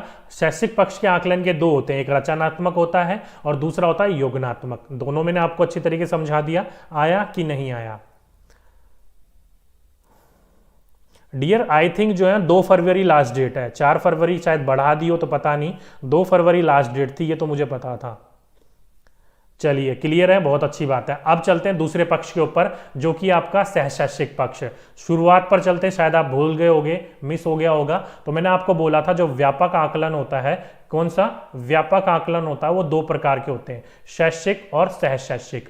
शैक्षिक तो हमने अभी पढ़ लिया कि ये 2 प्रकार के होते हैं, ये भी, एक रचनात्मक और दूसरा योगात्मक। अब बात कर लेते हैं इसके दूसरे व्यापक वाले के दूसरे वाले के बारे में, यानी कि सहशैक्षिक पक्ष का आकलन, जिसको आप को एजुकेशनल एस्पेक्ट्स कहते हो। ओके, याद आ गया होगा सभी बच्चों को, नहीं आया तो मैंने आपको दोबारा रिवाइज भी करवा दिया। तो ध्यान रखिएगा, शैक्षिक पक्ष समझ लिया। सहशैक्षिक पक्ष क्या होते हैं? तो सहशैक्षिक पक्ष के अंतर्गत ध्यान रखिएगा, मैंने आपको बोला था किसी भी प्रकार के नोटबुक की जरूरत नहीं होती है, किसी भी प्रकार की आपकी किताबी ज्ञान की जरूरत नहीं होती है। इसके अतिरिक्त सारे के सारे इसमें क्या तैयार किए जाते हैं? तो रिकॉर्ड्स तैयार किए जाते हैं। आप किस चीज में भाग ले रहे हो, कितने अच्छे हो, कितने अच्छे नहीं हो, तो इसमें सारे के सारे रिकॉर्ड्स तैयार किए जाते हैं। यानी कि टाइप ऑफ रिकॉर्ड्स कौन कौन से होते हैं, डायरेक्टली आपके क्वेश्चंस ये पूछ लिए जाते हैं। तो हम क्या पढ़ने वाले हैं? टाइप ऑफ रिकॉर्ड्स के बारे में पढ़ने वाले हैं। ओके, चलिए पहले एक बार शाब्दिक अर्थ पढ़ लेते हैं इसका, कि सहशैक्षिक पक्ष का शाब्दिक अर्थ होता क्या है। चलिए पढ़ लीजिए कि इसके अंतर्गत सहगामी क्रियाएं, सहगामी क्रियाएं क्या होती हैं? वो क्रियाएं जो अतिरिक्त कार्य के लिए, जैसे कि पढ़ाई लिखाई को छोड़कर, किताबी ज्ञान को छोड़कर, जैसे कि योगा, खेलकूद, संगीत, इन चीजों में, उसको हम सहगामी क्रियाएं कहते हैं। ओके, तो इसके अंतर्गत सहगामी क्रियाएं कराई जाती हैं। इस पक्ष के आकलन के लिए परीक्षा नहीं होती, बल्कि जिन जिन क्रियाओं में बच्चे भाग लेते हैं उन सभी के रिकॉर्ड बनाए जाते हैं। रिकॉर्ड साल भर तक चलते रहते हैं। ओके, तो यहां से आपको क्या पता चला कि बच्चा जो भी सहगामी क्रियाओं के अंदर भाग लेगा, पार्टिसिपेट करेगा, उसके जितने भी रिकॉर्ड्स होंगे उनको फोटोकॉपी करके या फोटो खींच के या उसके हैंडराइटिंग नोट्स की फोटोग्राफ करके रख लिए जाते हैं, जो कि कब तक के चलते हैं? पूरे के पूरे साल भर के हो सकते हैं। ओके, इंपॉर्टेंट है, ध्यान रखिएगा इस बिंदु को। ठीक है, जर्नल में कितने मार्क्स चाहिए होते हैं? तो डियर 90 मार्क्स चाहिए होते हैं जर्नल के लिए। बच्चों को तो यार यही नहीं पता पास होने के लिए कितने चाहिए। ओबीसी जो है वो 82 मार्क्स चाहिए, एससी एसटी को भी यही चाहिए, और जो जर्नल कैटेगरी के हैं वो 90 मार्क्स चाहिए। क्या बच्चों यार आपको छोटी छोटी चीजें नहीं पता, इसके बारे में पहली बार दे रहे हो क्या सभी? बिल्कुल साल भर तक के रिकॉर्ड हो सकते हैं। ठीक है, चलिए कुछ बच्चे जो है नए दे रहे हैं, पहली बार दे रहे हैं शायद, इसलिए इनको पता नहीं है। चलिए ध्यान रख लीजिएगा, कोई बात नहीं। चलिए अब बात कर लेते हैं टाइप ऑफ रिकॉर्ड के बारे में। ध्यान रखिएगा, रिकॉर्ड जो होते हैं वो अनेक प्रकार के होते हैं, लेकिन हम कितने प्रकार के बारे में बात करेंगे? 9 टाइप्स के बारे में, 9 प्रकार के रिकॉर्ड्स के बारे में बात करेंगे, जो कि आपके इंपॉर्टेंट है किस एग्जाम्स के? टीचिंग फील्ड के एग्जाम से रिलेटेड। टीचिंग फील्ड के लिए कोई से भी एग्जाम्स की तैयारी कर रहे हो, चाहे वो DSSS हो, NVS हो, KVS हो, UP टेट हो, सुपर टेट हो, कोई भी हो, उनमें सब में आपके काम करेंगे। कितने प्रकार के बात करेंगे हम? 9 प्रकार के टेस्टों के बारे में, रिकॉर्ड्स के बारे में बात करेंगे। चलिए एक एक करके बात करते चलते हैं 1 by 1। पहला आ जाता है आपका क्युमुलेटिव रिकॉर्ड, जिसे आप संचित अभिलेख कहते हो। ये क्या होता है? तो इसमें शैक्षिक पक्ष के अंक व ग्रेड भी लिखे जाते हैं, और सहशैक्षिक पक्ष के अंतर्गत बच्चों का स्वास्थ्य, आदत, पाठ्य सहगामी क्रियाएं, यानी कि वो सारी की सारी क्रियाएं जिसमें बच्चा भाग लेता है, उन सभी के सभी का विवरण भी इसमें दर्ज होता है। ध्यान रखिएगा, विवरण दर्ज होता है कि बच्चे ने कितने मार्क्स प्राप्त करे, कितने मार्क्स प्राप्त नहीं करे, किस खेल में जीता, किस खेल में नहीं जीता, किस खेल में उसको पदक मिला, किस खेल में उसको नहीं मिला। मतलब सारा का सारा चीजें जो होती हैं वो हैंड राइटिंग बेस्ड दर्ज होता है। यस नो करके ऐसा नहीं लिखा जाता है कि इसने ये जीता, इसने ये जीता। ठीक है, तो अगर आपसे पूछा जाए कि वह रिकॉर्ड कौन सा है जिसमें बच्चे के शैक्षिक पक्ष के ग्रेड लिखे जाते हैं और सहशैक्षिक पक्ष के अंतर्गत उसकी सभी की सभी क्रियाओं में भाग लेने का विवरण भी दर्ज होता है, तो वह है आपका संचित अभिलेख। केवल इसमें विवरण दर्ज होता है कि भाग लिया कि नहीं लिया, जीता कि नहीं जीता, नंबर उसके कितने आए या कितने नहीं हुआ, पास हुआ कि नहीं हुआ, बस केवल इतना ही लिखा रहता है। ओके, तो अगर आपसे पूछा जाए तो बस मेन बात यहां पर यह है कि इसमें आपके शैक्षिक पक्ष यानी कि एजुकेशनल एंड को एजुकेशनल शैक्षिक पक्ष दोनों पक्षों का रिकॉर्ड होता है इसके अंतर्गत। ओके, इंपॉर्टेंट है, ध्यान रखिएगा। चलिए आगे चलें तो आपका नेक्स्ट आ जाता है एनेक्डोटल। अब ये एनेक्डोटल क्या होता है, वृत्तांत अभिलेख क्या होता है? तो इस अभिलेख में बच्चों के व्यवहार से संबंधित केवल विशिष्ट घटनाएं, ध्यान रखिएगा, केवल विशिष्ट घटनाओं का ही लेख इसमें किया जाता है। फॉर एग्जाम्पल के रूप में कोई बच्चे में आपने देखा कि अलग तरीके का परिवर्तन हो रहा है, बच्चा अपने से उम्र से ज्यादा क्वेश्चनों को सॉल्व कर रहा है या अपने लेवल के हिसाब से ज्यादा प्रकार के प्रश्नों को सॉल्व करने में उसकी विशिष्टताएं दिख रही हैं, उसके अंदर कौशल दिख रहा है, स्किल दिख रहा है। या फिर आपने देखा कि एक बच्चे के घर में किसी की डेथ हो जाती है, किसी की मृत्यु हो जाती है, और मृत्यु होने के बाद उसके सीखने सिखाने की प्रगति जो है वो कहीं ना कहीं धीमी हो जाती है, वो हमेशा गुमसुम सा रहने लग जाता है। तो वो क्या है? उसकी विशिष्ट घटनाएं हैं। ठीक है, क्या है? विशिष्ट घटनाएं हैं, यानी कि बच्चों के व्यवहार में किसी विशिष्ट घटना को लेकर उसमें अचानक से चेंज देखने को मिल जाए, तो उस प्रकार की चीजों के लिए एक लेखा जोखा तैयार किया जाता है, जिसको एनेक्डोटल रिकॉर्ड कहा जाता है, वृत्तांत अभिलेख कहा जाता है। ओके, इंपॉर्टेंट है, ध्यान रखिएगा इस पॉइंट को। ओके, चलिए नेक्स्ट आ जाता है आपका अवलोकन सारणी यानी कि ऑब्जर्वेशन शेड्यूल। ये क्या होता है? तो इस सारणी में बच्चे के अवलोकन योग्य व्यवहार का लेखा किया जाता है। कहने का मतलब यहाँ पर ये है कि यहाँ पर बच्चे को ऑब्जर्व किया जाता है और बच्चे में क्या परिवर्तन देखने को मिल रहा है वो चीजें सारी नोट डाउन करी जाती है। फॉर एग्जाम्पल के रूप में आप जब क्लास में पढ़ा रहे थे तो पढ़ाते समय आपने देखा जब छुट्टी हो गई तो सारे बच्चे चले गए बिना पंखे और लाइट बंद करे हुए, लेकिन आखिरी में एक बच्चा जो था वो जा रहा था और लाइट और पंखा बंद करके गया। या फॉर एग्जाम्पल के रूप में आपने देखा कि एक बच्चा गया पानी की टूटी के पास, पानी पी के चला गया, टूटी बंद नहीं करी उसने, लेकिन एक दूसरा बच्चा आया, उसने पानी पिया भी नहीं, फिर भी पानी वेस्ट होता हुआ देखा तो वो टूटी बंद करके चला गया। तो ये क्या है? सारे के सारे ऑब्जर्वेशन है, अवलोकन कर रहे हो आप। तो ये सारी की सारी चीजें इस रिकॉर्ड के अंतर्गत रखा जाता है। जो भी टीचर ऑब्जर्व करता है बच्चों का व्यवहार, वो सारा का सारा इसके अंतर्गत दर्ज किया जाता है। ठीक है, चलिए नेक्स्ट आ जाता है आपका इंटरव्यू। अब आप सभी को पता है इंटरव्यू क्या होता है। एक टीचर जो होता है 1 by 1 इंडिविजुअल एक बच्चों का क्या करता है? इंटरव्यू लेता है, एक एक बच्चे के बारे में पता करता है। जैसे कि इस सारणी में अध्यापक उन बातों को दर्ज करता है जो बालक के इंटरव्यू द्वारा, यानी कि जो बच्चे के साक्षरता द्वारा ज्ञात होता है, प्राप्त होता है। जैसे कि फॉर एग्जाम्पल के रूप में आपसे बच्चों ने कुछ प्रश्न पूछे आपने बच्चों से, और बच्चों ने उस प्रश्न के जो उत्तर दिए उस प्रकार से आप उसके व्यवहार को जानने की कोशिश करते हो और उसी प्रकार के रिकॉर्ड को आप दर्ज कर लेते हो। तो उसी को हम क्या कहते हैं? इंटरव्यू शेड्यूल कहते हैं। उसी को हम क्या कहते हैं? इंटरव्यू शेड्यूल कहते हैं। ओके, तो ध्यान रखिएगा इस बात को कि इंटरव्यू के द्वारा प्राप्त जानकारी, प्रश्नों के द्वारा प्राप्त जानकारी को इसके अंतर्गत रखा जाता है। ठीक है, चलिए नेक्स्ट आते हैं दो बहुत मोस्ट इंपॉर्टेंट। पहला चेकलिस्ट यानी कि जांच सूची। ये क्या होता है, तो बच्चे के व्यवहार को हाँ या ना में दर्शाया जाता है इसके अंतर्गत। फॉर एग्जाम्पल के रूप में एक रिकॉर्ड देखो मैंने तैयार किया आपके लिए। यहाँ पर देखो क्या लिख रखा है, एक जगह सीरियल नंबर, फिर गुण, फिर यस और नो। मतलब जैसे कि एक बच्चा जो है स्पोर्ट्स में भाग लेता है तो यस पर टिक करोगे, नहीं लेता है तो नो पर टिक कर दोगे आप। ओके, फॉर एग्जाम्पल के रूप में मैंने क्रॉस कर दिया, क्रॉस की जगह पर आप राइट भी लगा सकते हो।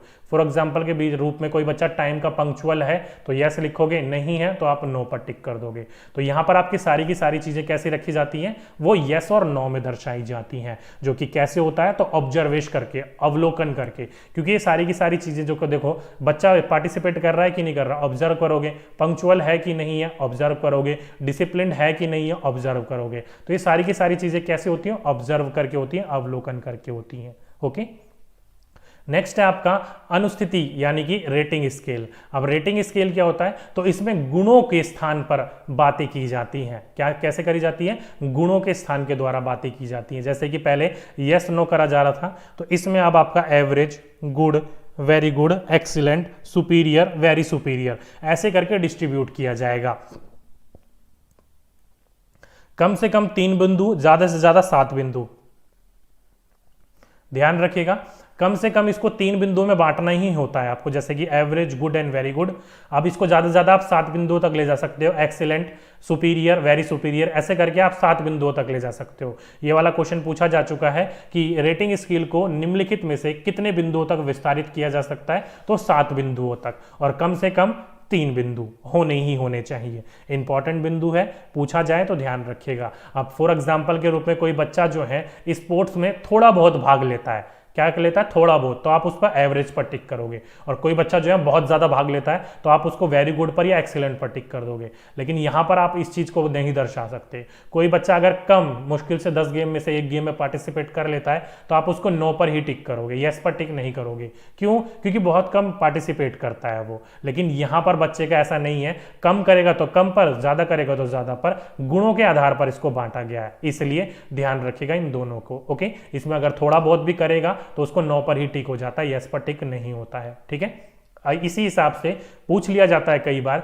कि जांच सूची और अनुस्थिति यानी कि रेटिंग स्केल, चेकलिस्ट और रेटिंग स्केल में से बेटर कौन सा है, तो वो है आपका रेटिंग स्केल। क्यों, क्योंकि इसके गुणों के आधार पर बांटा गया है। कोई बच्चा थोड़ा भाग लेता है तो थोड़ा, ज्यादा लेता है तो ज्यादा, और बहुत ज्यादा लेता है तो बहुत ज्यादा पर टिक किया जाता है। ओके, तो दोनों को ध्यान रखिएगा। अगर आपसे रेटिंग स्केल पूछा जाए और चेकलिस्ट पूछा जाए, दोनों में से बेटर कौन है, तो रेटिंग स्केल बेटर होता है। ओके,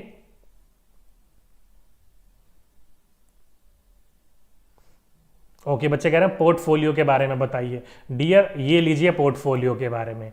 अगला है 7th समाजीमिति यानी कि सोशियोमेट्री। ये क्या होता है, तो अध्यापक बच्चों के गुणों का पता उसके सहपाठियों से लगा लेते हैं और इससे वह समाजीमिति का निर्माण करता है। कहने का मतलब यहां पर यह है कि समाजीमिति के अंदर किसी भी बच्चे का गुण पता करना हो, किसी बच्चे के गुदोष पता करने हो, तो वो डायरेक्ट उस बच्चों से नहीं पूछा जाता, उसके सहपाठियों से पूछा जाता है, उसके दोस्तों से पूछा जाता है। यानी कि गुण और अवगुण के बारे में आपसे नहीं पूछा जा रहा, आपके साथ वाले रहने वाले लोगों से पूछा जा रहा है। फॉर एग्जाम्पल के रूप में अगर आपके बारे में जानकारी चाहिए तो आपके पड़ोसियों से पूछा जाता है, जैसे कि पुलिस इंक्वायरी वेरिफिकेशन में होता है। आपके घर आने से पहले आपके पड़ोसियों के घर में जाएंगे और आपके बारे में पूछा जाएगा कि ये व्यक्ति क्या करता है, कैसे रहता है, व्यवहार कैसा है। तो क्या करा जा रहा है, समाजीमिति यानी कि सोशियोमेट्री करी जा रही है। ओके, नेक्स्ट है आपका प्रश्नावली यानी कि प्रश्नावली यानी कि क्वेश्चनिंग। अब प्रश्नावली में क्या होता है, तो इसमें बच्चों के सामने अनेक प्रकार के प्रश्न रखे जाते हैं और प्रश्नों के द्वारा जो उत्तर देता है बच्चे, उन्हीं उत्तरों के आधार पर उनके सोच, गुण और विचारों का पता लगा लिया जाता है। ओके, तो प्रश्नावली में क्या किया जाता है, एक तरीके का ये इंटरव्यू ही है जिसमें बच्चों को कुछ प्रश्न दिए जाते हैं और उन प्रश्नों को सोच समझकर बच्चों को उत्तर देना होता है और उन्हीं उत्तरों के आधार पर उसके सोच, गुण और विचारों का पता लिया जाता है और रिकॉर्ड में दर्ज कर दिया जाता है। ओके, तो ये 8 प्रकार के रिकॉर्ड थे और लास्ट रह जाता है आपका पोर्टफोलियो, जो कि कई बच्चे कंफ्यूज हो रहे हैं पोर्टफोलियो आखिर होता क्या है। तो ध्यान रखिएगा, इसमें वह सभी दस्तावेज साक्ष्य के रूप में रख लिए जाते हैं जिसमें बच्चों के भाग लिए हों, और ये साक्ष्य जो होते हैं वो 3 प्रकार के हो सकते हैं। और साथ ही साथ में ये भी ध्यान रखिएगा आपको कि पोर्टफोलियो में जो है आपके शैक्षिक पक्ष और सहशैक्षिक पक्ष यानी कि एजुकेशनल एंड को एजुकेशनल एस्पेक्ट्स दोनों के दोनों, स्कूल में जो क्लास में पढ़ाया जा रहा है वो भी, और स्कूल के प्लेग्राउंड या स्कूल के चार दीवारियों के बाहर जो सिखाया जा रहा है वो भी, उन सभी के रिकॉर्ड जो है वो पोर्टफोलियो में रखे जाते हैं। ठीक है, इंपॉर्टेंट है, ध्यान रखिएगा। अब ये 3 प्रकार के जो इसमें रखे जाते हैं वो कैसे रखे जाते हैं, तो इस प्रकार से रखे जाते हैं। जैसे कि फॉर एग्जांपल के रूप में आपने किसी चीज में पार्टिसिपेट करा और आपको कोई प्रमाण पत्र मिला, सर्टिफिकेट मिला, चाहे वो आपका सीखने का हो, स्पोर्ट्स का हो, किसी का भी हो, तो उसकी एक फोटोकॉपी करवा कर रख ली जाती है।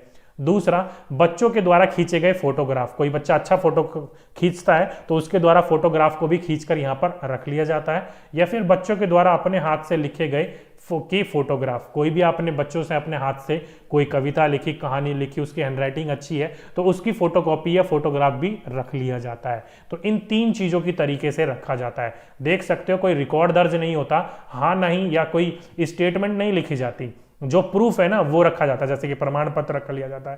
पहले मैं क्या कर रहा था क्यूमुलेटिव रिकॉर्ड में कि उसको प्रमाण पत्र मिला तो हाँ इसको इस गेम में प्रमाण पत्र मिला है, ऐसे करके दर्ज होता है।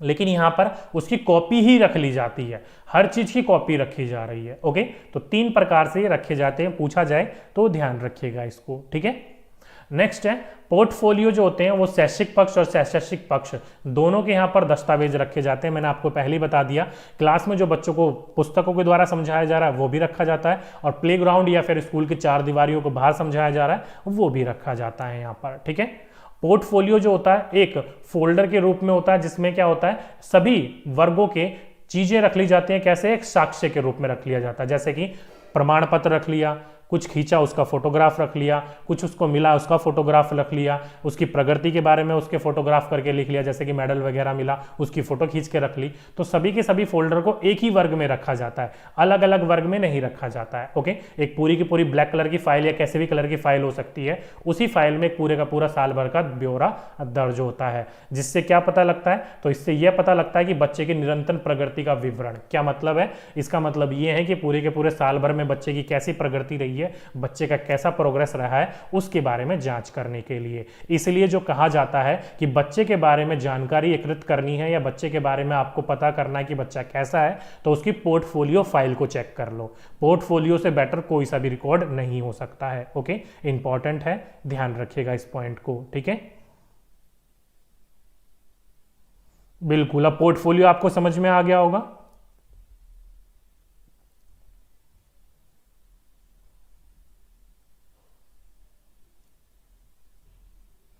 नहीं डियर, अगर आप सेंटर देने एक दिन पहले जाओगे तो आपको अंदर नहीं घुसने दिया जाएगा, बाहर से देखकर आप जा सकते हो। चलिए, सभी बच्चों को समझ में आ गया, बहुत अच्छी बात है। शैक्षिक पक्ष और सहशैक्षिक पक्ष, कॉन्टिन्यूअस एंड कॉम्प्रिहेंसिव इवैल्यूएशन या असेसमेंट या फिर आपका आकलन या मूल्यांकन, सभी की सभी चीजों को अच्छी तरीके से समझाने की मैंने कोशिश करी है। चलिए अब बात कर लेते हैं यहां से कुछ क्वेश्चनों की। पहला क्वेश्चन आपकी स्क्रीन के ऊपर बताइए, निम्नलिखित में से कौन सा रचनात्मक आकलन के लिए उचित उपकरण नहीं है। कौन सा आपका उचित उपकरण नहीं है, कौन सा बच्चा बताएगा, फटाफट एक बार बताइए इसका कि रचनात्मक आकलन के लिए। अब रचनात्मक आकलन फॉर्मेटिव असेसमेंट क्या होता है, इसमें निदान भी होता है और उपचार भी होता है। आपकी कमियों को भी ढूंढा जाता है और कमियों को दूर करने के लिए उपचार भी दिया जाता है। ओके, तो मौखिक प्रश्न जो होते हैं वो होता है, सत्र परीक्षा ये नहीं होता है। तो ऑप्शन नंबर 2 टर्म टेस्ट, चाहे वो आपके मार्च वाले हो या फिर सितंबर वाले हो, ये दोनों के दोनों टर्म टेस्ट होते हैं। इसमें ना ही निदान होता है और ना ही उपचार होता है, इसलिए इसको रचनात्मक परीक्षण नहीं कहा जाता है। तो B is the right answer. ठीक है, बिल्कुल।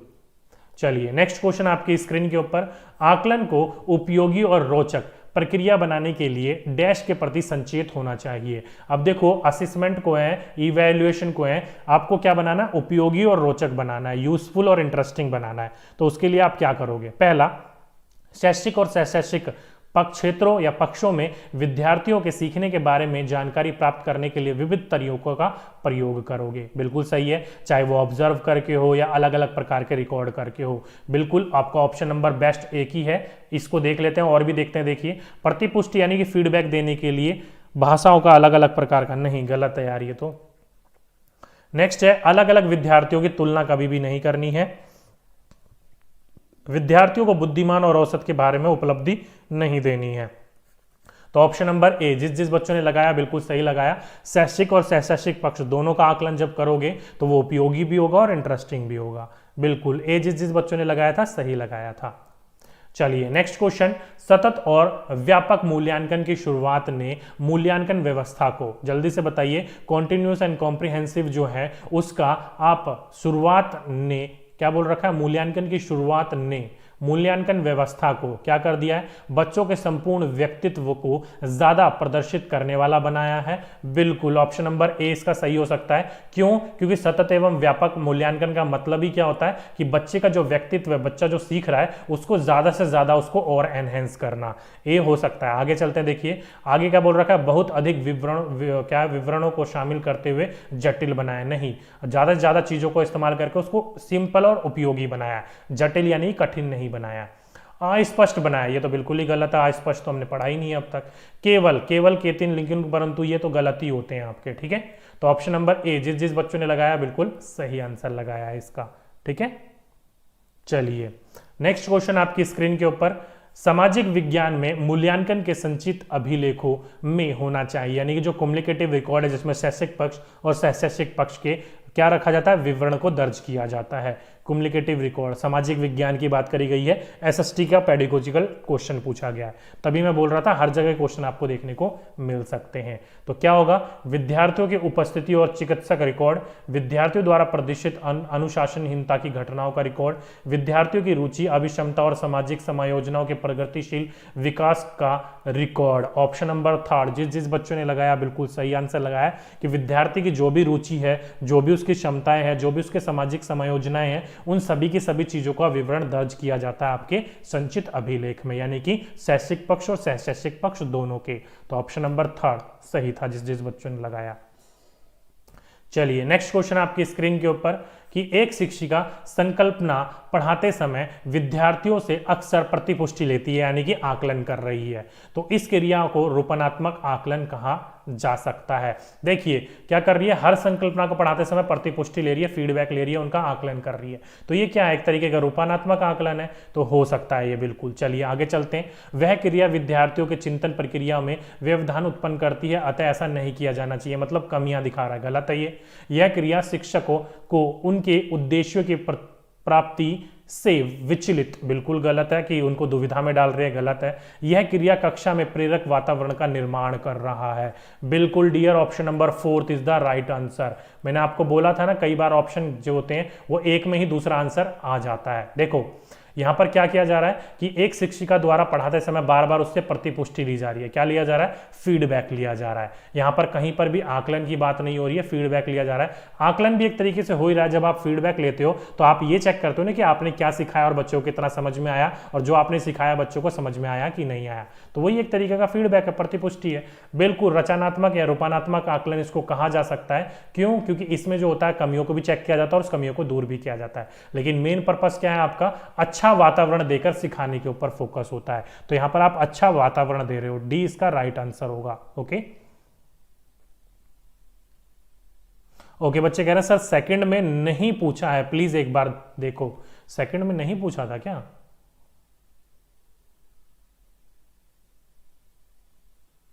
डियर कहां पूछा है? नहीं, आकलन को उपयोगी और रोचक प्रक्रिया बनाने के लिए डैश के प्रति सचेत होना चाहिए, नहीं कहां पूछा है, नॉट तो कहीं है ही नहीं, ना इंग्लिश में ना हिंदी में, आपने कहां पढ़ लिया डियर?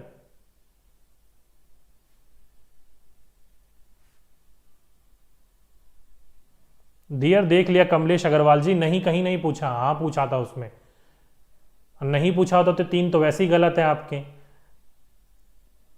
चलिए आगे चलते हैं, नेक्स्ट क्वेश्चन आपकी स्क्रीन के ऊपर क्या बोल रखा है, बोल रखा है सतत और व्यापक मूल्यांकन डैश होता है। तो सतत एवं व्यापक मूल्यांकन क्या होता है, मतलब देखो सतत क्या होता है, रेगुलर जब आपकी चेक किया जाता है बच्चे ने कितना सीखा कितना नहीं सीखा। व्यापक जिसमें शैक्षिक और सैक्षिक पक्ष दोनों होता है, जिसमें मतलब बच्चों को सीखने के ऊपर फोकस किया जाता है, मतलब चाइल्ड सेंटर्ड होता है, स्टूडेंट सेंटर्ड होता है। ओके क्यों? क्योंकि बच्चों की प्रगति, बच्चा कैसे सीख सकता है कैसे नहीं सीख सकता, उन सभी चीजों को ध्यान में रखते हुए बच्चों को सिखाया जाता है। तो वो स्टूडेंट सेंटर्ड या चाइल्ड सेंटर्ड कुछ भी बोल लो, ऑप्शन नंबर सेकंड इसका सही आंसर था। ठीक है चलिए नेक्स्ट क्वेश्चन, सतत और व्यापक मूल्यांकन के लिए आपका तार्किक आधार है, जो जल्दी से बताइए, द मोस्ट अप्रोप्रिएट लॉजिकल, क्या बोल रखा है, लॉजिकल बोल रखा है, predicate for the continuous and comprehensive evaluation should be. तो जल्दी से बताइए, सतत और व्यापक मूल्यांकन के लिए तार्किक आधार है। क्या है तार्किक आधार? पहला,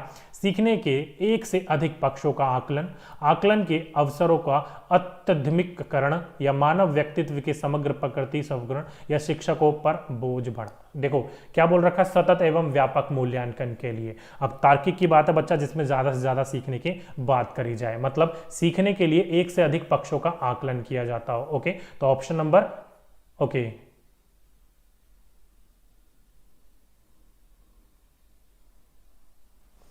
मानव के, नहीं डियर, ऑप्शन नंबर थर्ड इसका सही आंसर होगा। देखो थर्ड क्यों होगा अभी मैं बताता हूं। थर्ड इसका बिल्कुल सही होगा, मानव व्यक्तित्व के समग्र प्रगति का सवर्ण। देखो सतत एवं व्यापक मूल्यांकन या आकलन का मतलब ही क्या होता है? इसका मतलब यही होता है कि बच्चा जो होता है कितना सीख रहा है, कितना नहीं सीख रहा, और जो नहीं सीख रहा है उसको क्यों नहीं सीख रहा, उस चीज को दूर करना। यानी कि आपको समग्र प्रकृति यानी कि होलिस्टिक नेचर देकर सिखाया जा रहा है, मतलब ज्यादा से ज्यादा आपके पर्सनैलिटी को क्या करा जा रहा है, इंप्रूव किया जा रहा है, आपके सीखने सिखाने की प्रगति को और बढ़ाया जा रहा है। ऑप्शन नंबर सी इसका बिल्कुल सही आंसर था, बिल्कुल सी इसका सही आंसर होगा, बिल्कुल थर्ड होगा इसका सही आंसर। चलिए नेक्स्ट क्वेश्चन क्या है, निर्णयात्मक मूल्यांकन का उद्देश्य है। अब देखो निर्णयात्मक की बात करी गई है, फॉर्मेटिव की बात करी गई है, जिसमें आपका निदान भी किया जाता है और निदान करने के बाद उसका उपचार भी किया जाता है। तो ये ऐसे में क्या होगा, प्रकृति पर गौर करना और एवं उपचारणात्मक अनुदान की योजना बनाना। ओके, विद्यार्थियों की समझ का पता लगाना। ओके, अध्यापक के उद्देश्य की पूर्ति का पता लगाना। ओके, या ग्रेड्स की तो बात कहीं करी नहीं जाती, बिल्कुल ही गलत है। चलिए बताइए सही आंसर कौन सा होगा इसका? बच्चे कह रहे हैं विद्यार्थियों की समझ का पता लगाना। बिल्कुल डियर, देखो यहां पर बोल रखा है निदानात्मक। निदानात्मक क्या होता है? तो निदानात्मक ये होता है कि बच्चा कहां पर कैसे सीख रहा है, कहां नहीं सीख रहा, उस चीजों के बारे में सारी की सारी चीजों की बात करी जाती है और फिर उसके बाद कमियों को पता करने के बाद उसको उपचार दिया जाता है। ओके, तो यहां पर देखो प्रगति पर गौर करना एवं उपचारात्मक अनुदेशन की योजना बनाना। तो निर्णयात्मक मूल्यांकन में ऐसा ही तो किया जाता है, विद्यार्थियों को समझ का पता लगाना आप ऑलरेडी इसमें कर रहे हो, इसलिए ऑप्शन नंबर ए, जिस बच्चों ने लगाया वो बिल्कुल सही लगाया। ठीक है, ए इज द राइट आंसर।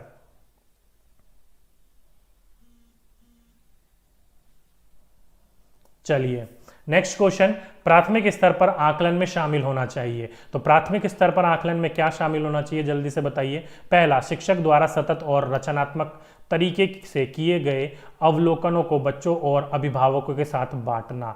देखो प्राथमिक स्तर की बात करी गई है, प्राथमिक स्तर में या बड़े में भी जो होता है पेरेंट्स टीचिंग मीटिंग होती है, पीटीएम होता है, जिसमें जो स्कूल में बच्चा सीख रहा है वो पेरेंट्स से बांटना और जो बच्चा घर पर सीख रहा है वो टीचर से बांटना। यानी कि ऑप्शन नंबर ए इसका हो सकता है। आगे देखते हैं, प्रत्येक सप्ताह औपचारिक, क्या बोल रखा है, औपचारिक परीक्षा यानी कि सबमेटिव की बात करी गई है और प्रत्येक सप्ताह की बात करी, गलत है ये। आगे है अर्धवर्ष और वर्ष के अंत में वार्षिक परीक्षा लेना। ध्यान रखिएगा आकलन के शामिल होना है अर्धवर्ष यानी कि हाफ ईयरली और एनुअली जो होता है पेपर वो योगनात्मक में आता है, किसमें, योगनात्मक आकलन में आता है। और प्राथमिक स्तर में जो होता है वो कैसा होता है, सीखने सिखाने के ऊपर प्रकृति पर जोर होता है, तो ये भी गलत होगा। आगे है छोटे बच्चों को उत्तीर्ण या अतुतीर्ण, कुछ भी हो सकता है, श्रेणी के अंतर्गत अंकों के प्राप्त सप्ताह गृह कार्यों के कक्षा कार्यों में बांटने की बात करिए, गलत है। ऑप्शन नंबर ए, जिस बच्चों ने लगाया बिल्कुल सही आंसर लगाया, बिल्कुल ए जिस बच्चों ने लगाया था बिल्कुल सही आंसर था इसका। ठीक है, चलिए नेक्स्ट क्वेश्चन, योगनात्मक आकलन का उद्देश्य है। अब जल्दी से बताओ मुझे समेटिव असेसमेंट का क्या पर्पस है, और ये क्या है आपका होमवर्क, क्या है आपका होमवर्क। अब ध्यान रखिएगा ये वाला क्वेश्चन आपको क्या करना है, नीचे ऑफलाइन कमेंट में इसका आंसर बताना है। क्या बताना है, ऑफलाइन कमेंट में, ऑनलाइन कमेंट में जो अभी चल रहा है वो नहीं, ऑफलाइन कमेंट में इसका आंसर बताओ कि इन चारों में से इसका क्या आंसर हो सकता है। योगनात्मक आकलन क्या होता है, योगनात्मक आकलन का क्या उद्देश्य होता है। अगर आपको पढ़ा है जो मैंने आपको, अगर वो सही से समझा है आपने, तो इजीली इस क्वेश्चन का आप आंसर बता दोगे, नहीं तो आपको कंफ्यूजन हो जाएगी इस क्वेश्चन को बताने में। ठीक है, तो ये कुछ आपके टॉपिक्स थे जो कि अच्छी तरीके से समझाने की कोशिश करा आपको मैंने, और अच्छी तरीके से सारी चीजें आपको बताने की कोशिश करी। ठीक है, चलिए अब मुझे बताइए बाकी 10 क्वेश्चन में से एक क्वेश्चन छोड़ दीजिए, कितने क्वेश्चन बिल्कुल सही हुए, जो थियोरेटिकल पोर्शन मैंने आपको पढ़ाया वो कितना समझ में आया। साथ ही साथ में इसका पीडीएफ जो होगा वो थोड़ी देर में यहाँ पर टेलीग्राम पर शेयर कर दिया जाएगा, तो वहां से आप डाउनलोड कर लीजिएगा। ठीक है, लगभग 25,500 बच्चे जुड़े हुए हैं। फेक बहुत बने हुए हैं मेरे नाम से, फेक पर मत जुड़िएगा, वहां नहीं मिलेगा आपको पीडीएफ। ठीक है, इसको या तो सर्च मार लो, बिना जगह छोड़े हुए ये सर्च मार लो, नहीं तो आप नीचे डिस्क्रिप्शन में लिंक दे रखा है, वहां जाकर ले लो। बाकी ये हमारी लर्निंग ऐप है, किसी भी बच्चे को नोट्स वगैरह चाहिए तो नोट्स ले सकते हो, बाकी टेस्ट भी लगा सकते हो, यहाँ पर टेस्ट भी रखे गए हैं। बाकी किसी बच्चे को हमारा इंस्टा पर फॉलो करना है पर्सनली, एप्लीकेशन से रिलेटेड कुछ पूछना हो तो ये हमारी इंस्टा की आईडी है, पर्सनली आप मुझे पर्सनली भी फॉलो कर सकते हो। ठीक है, चलिए ओके, लीजिए कमेंट दिखना भी बंद हो गया बिल्कुल सारे के सारे बैटरी डाउन हो गई इसकी। चलिए कोई बात नहीं, अब हो गई तो क्या कर सकते हैं। तो दोस्तों आज की वीडियो में बस इतना ही। अगर वीडियो अच्छी लगी हो तो वीडियो को लाइक कीजिएगा, दोस्तों के साथ शेयर कीजिएगा, ताकि हमें भी मोटिवेशन मिले और आपको और अच्छी से अच्छी क्लासेस देते रहें। ठीक है, तो दोस्तों आज की वीडियो में बस इतना ही। आपसे फिर मुलाकात होगी नेक्स्ट वीडियो में एक नेक्स्ट टॉपिक के साथ। जब तक के लिए जय हिंद,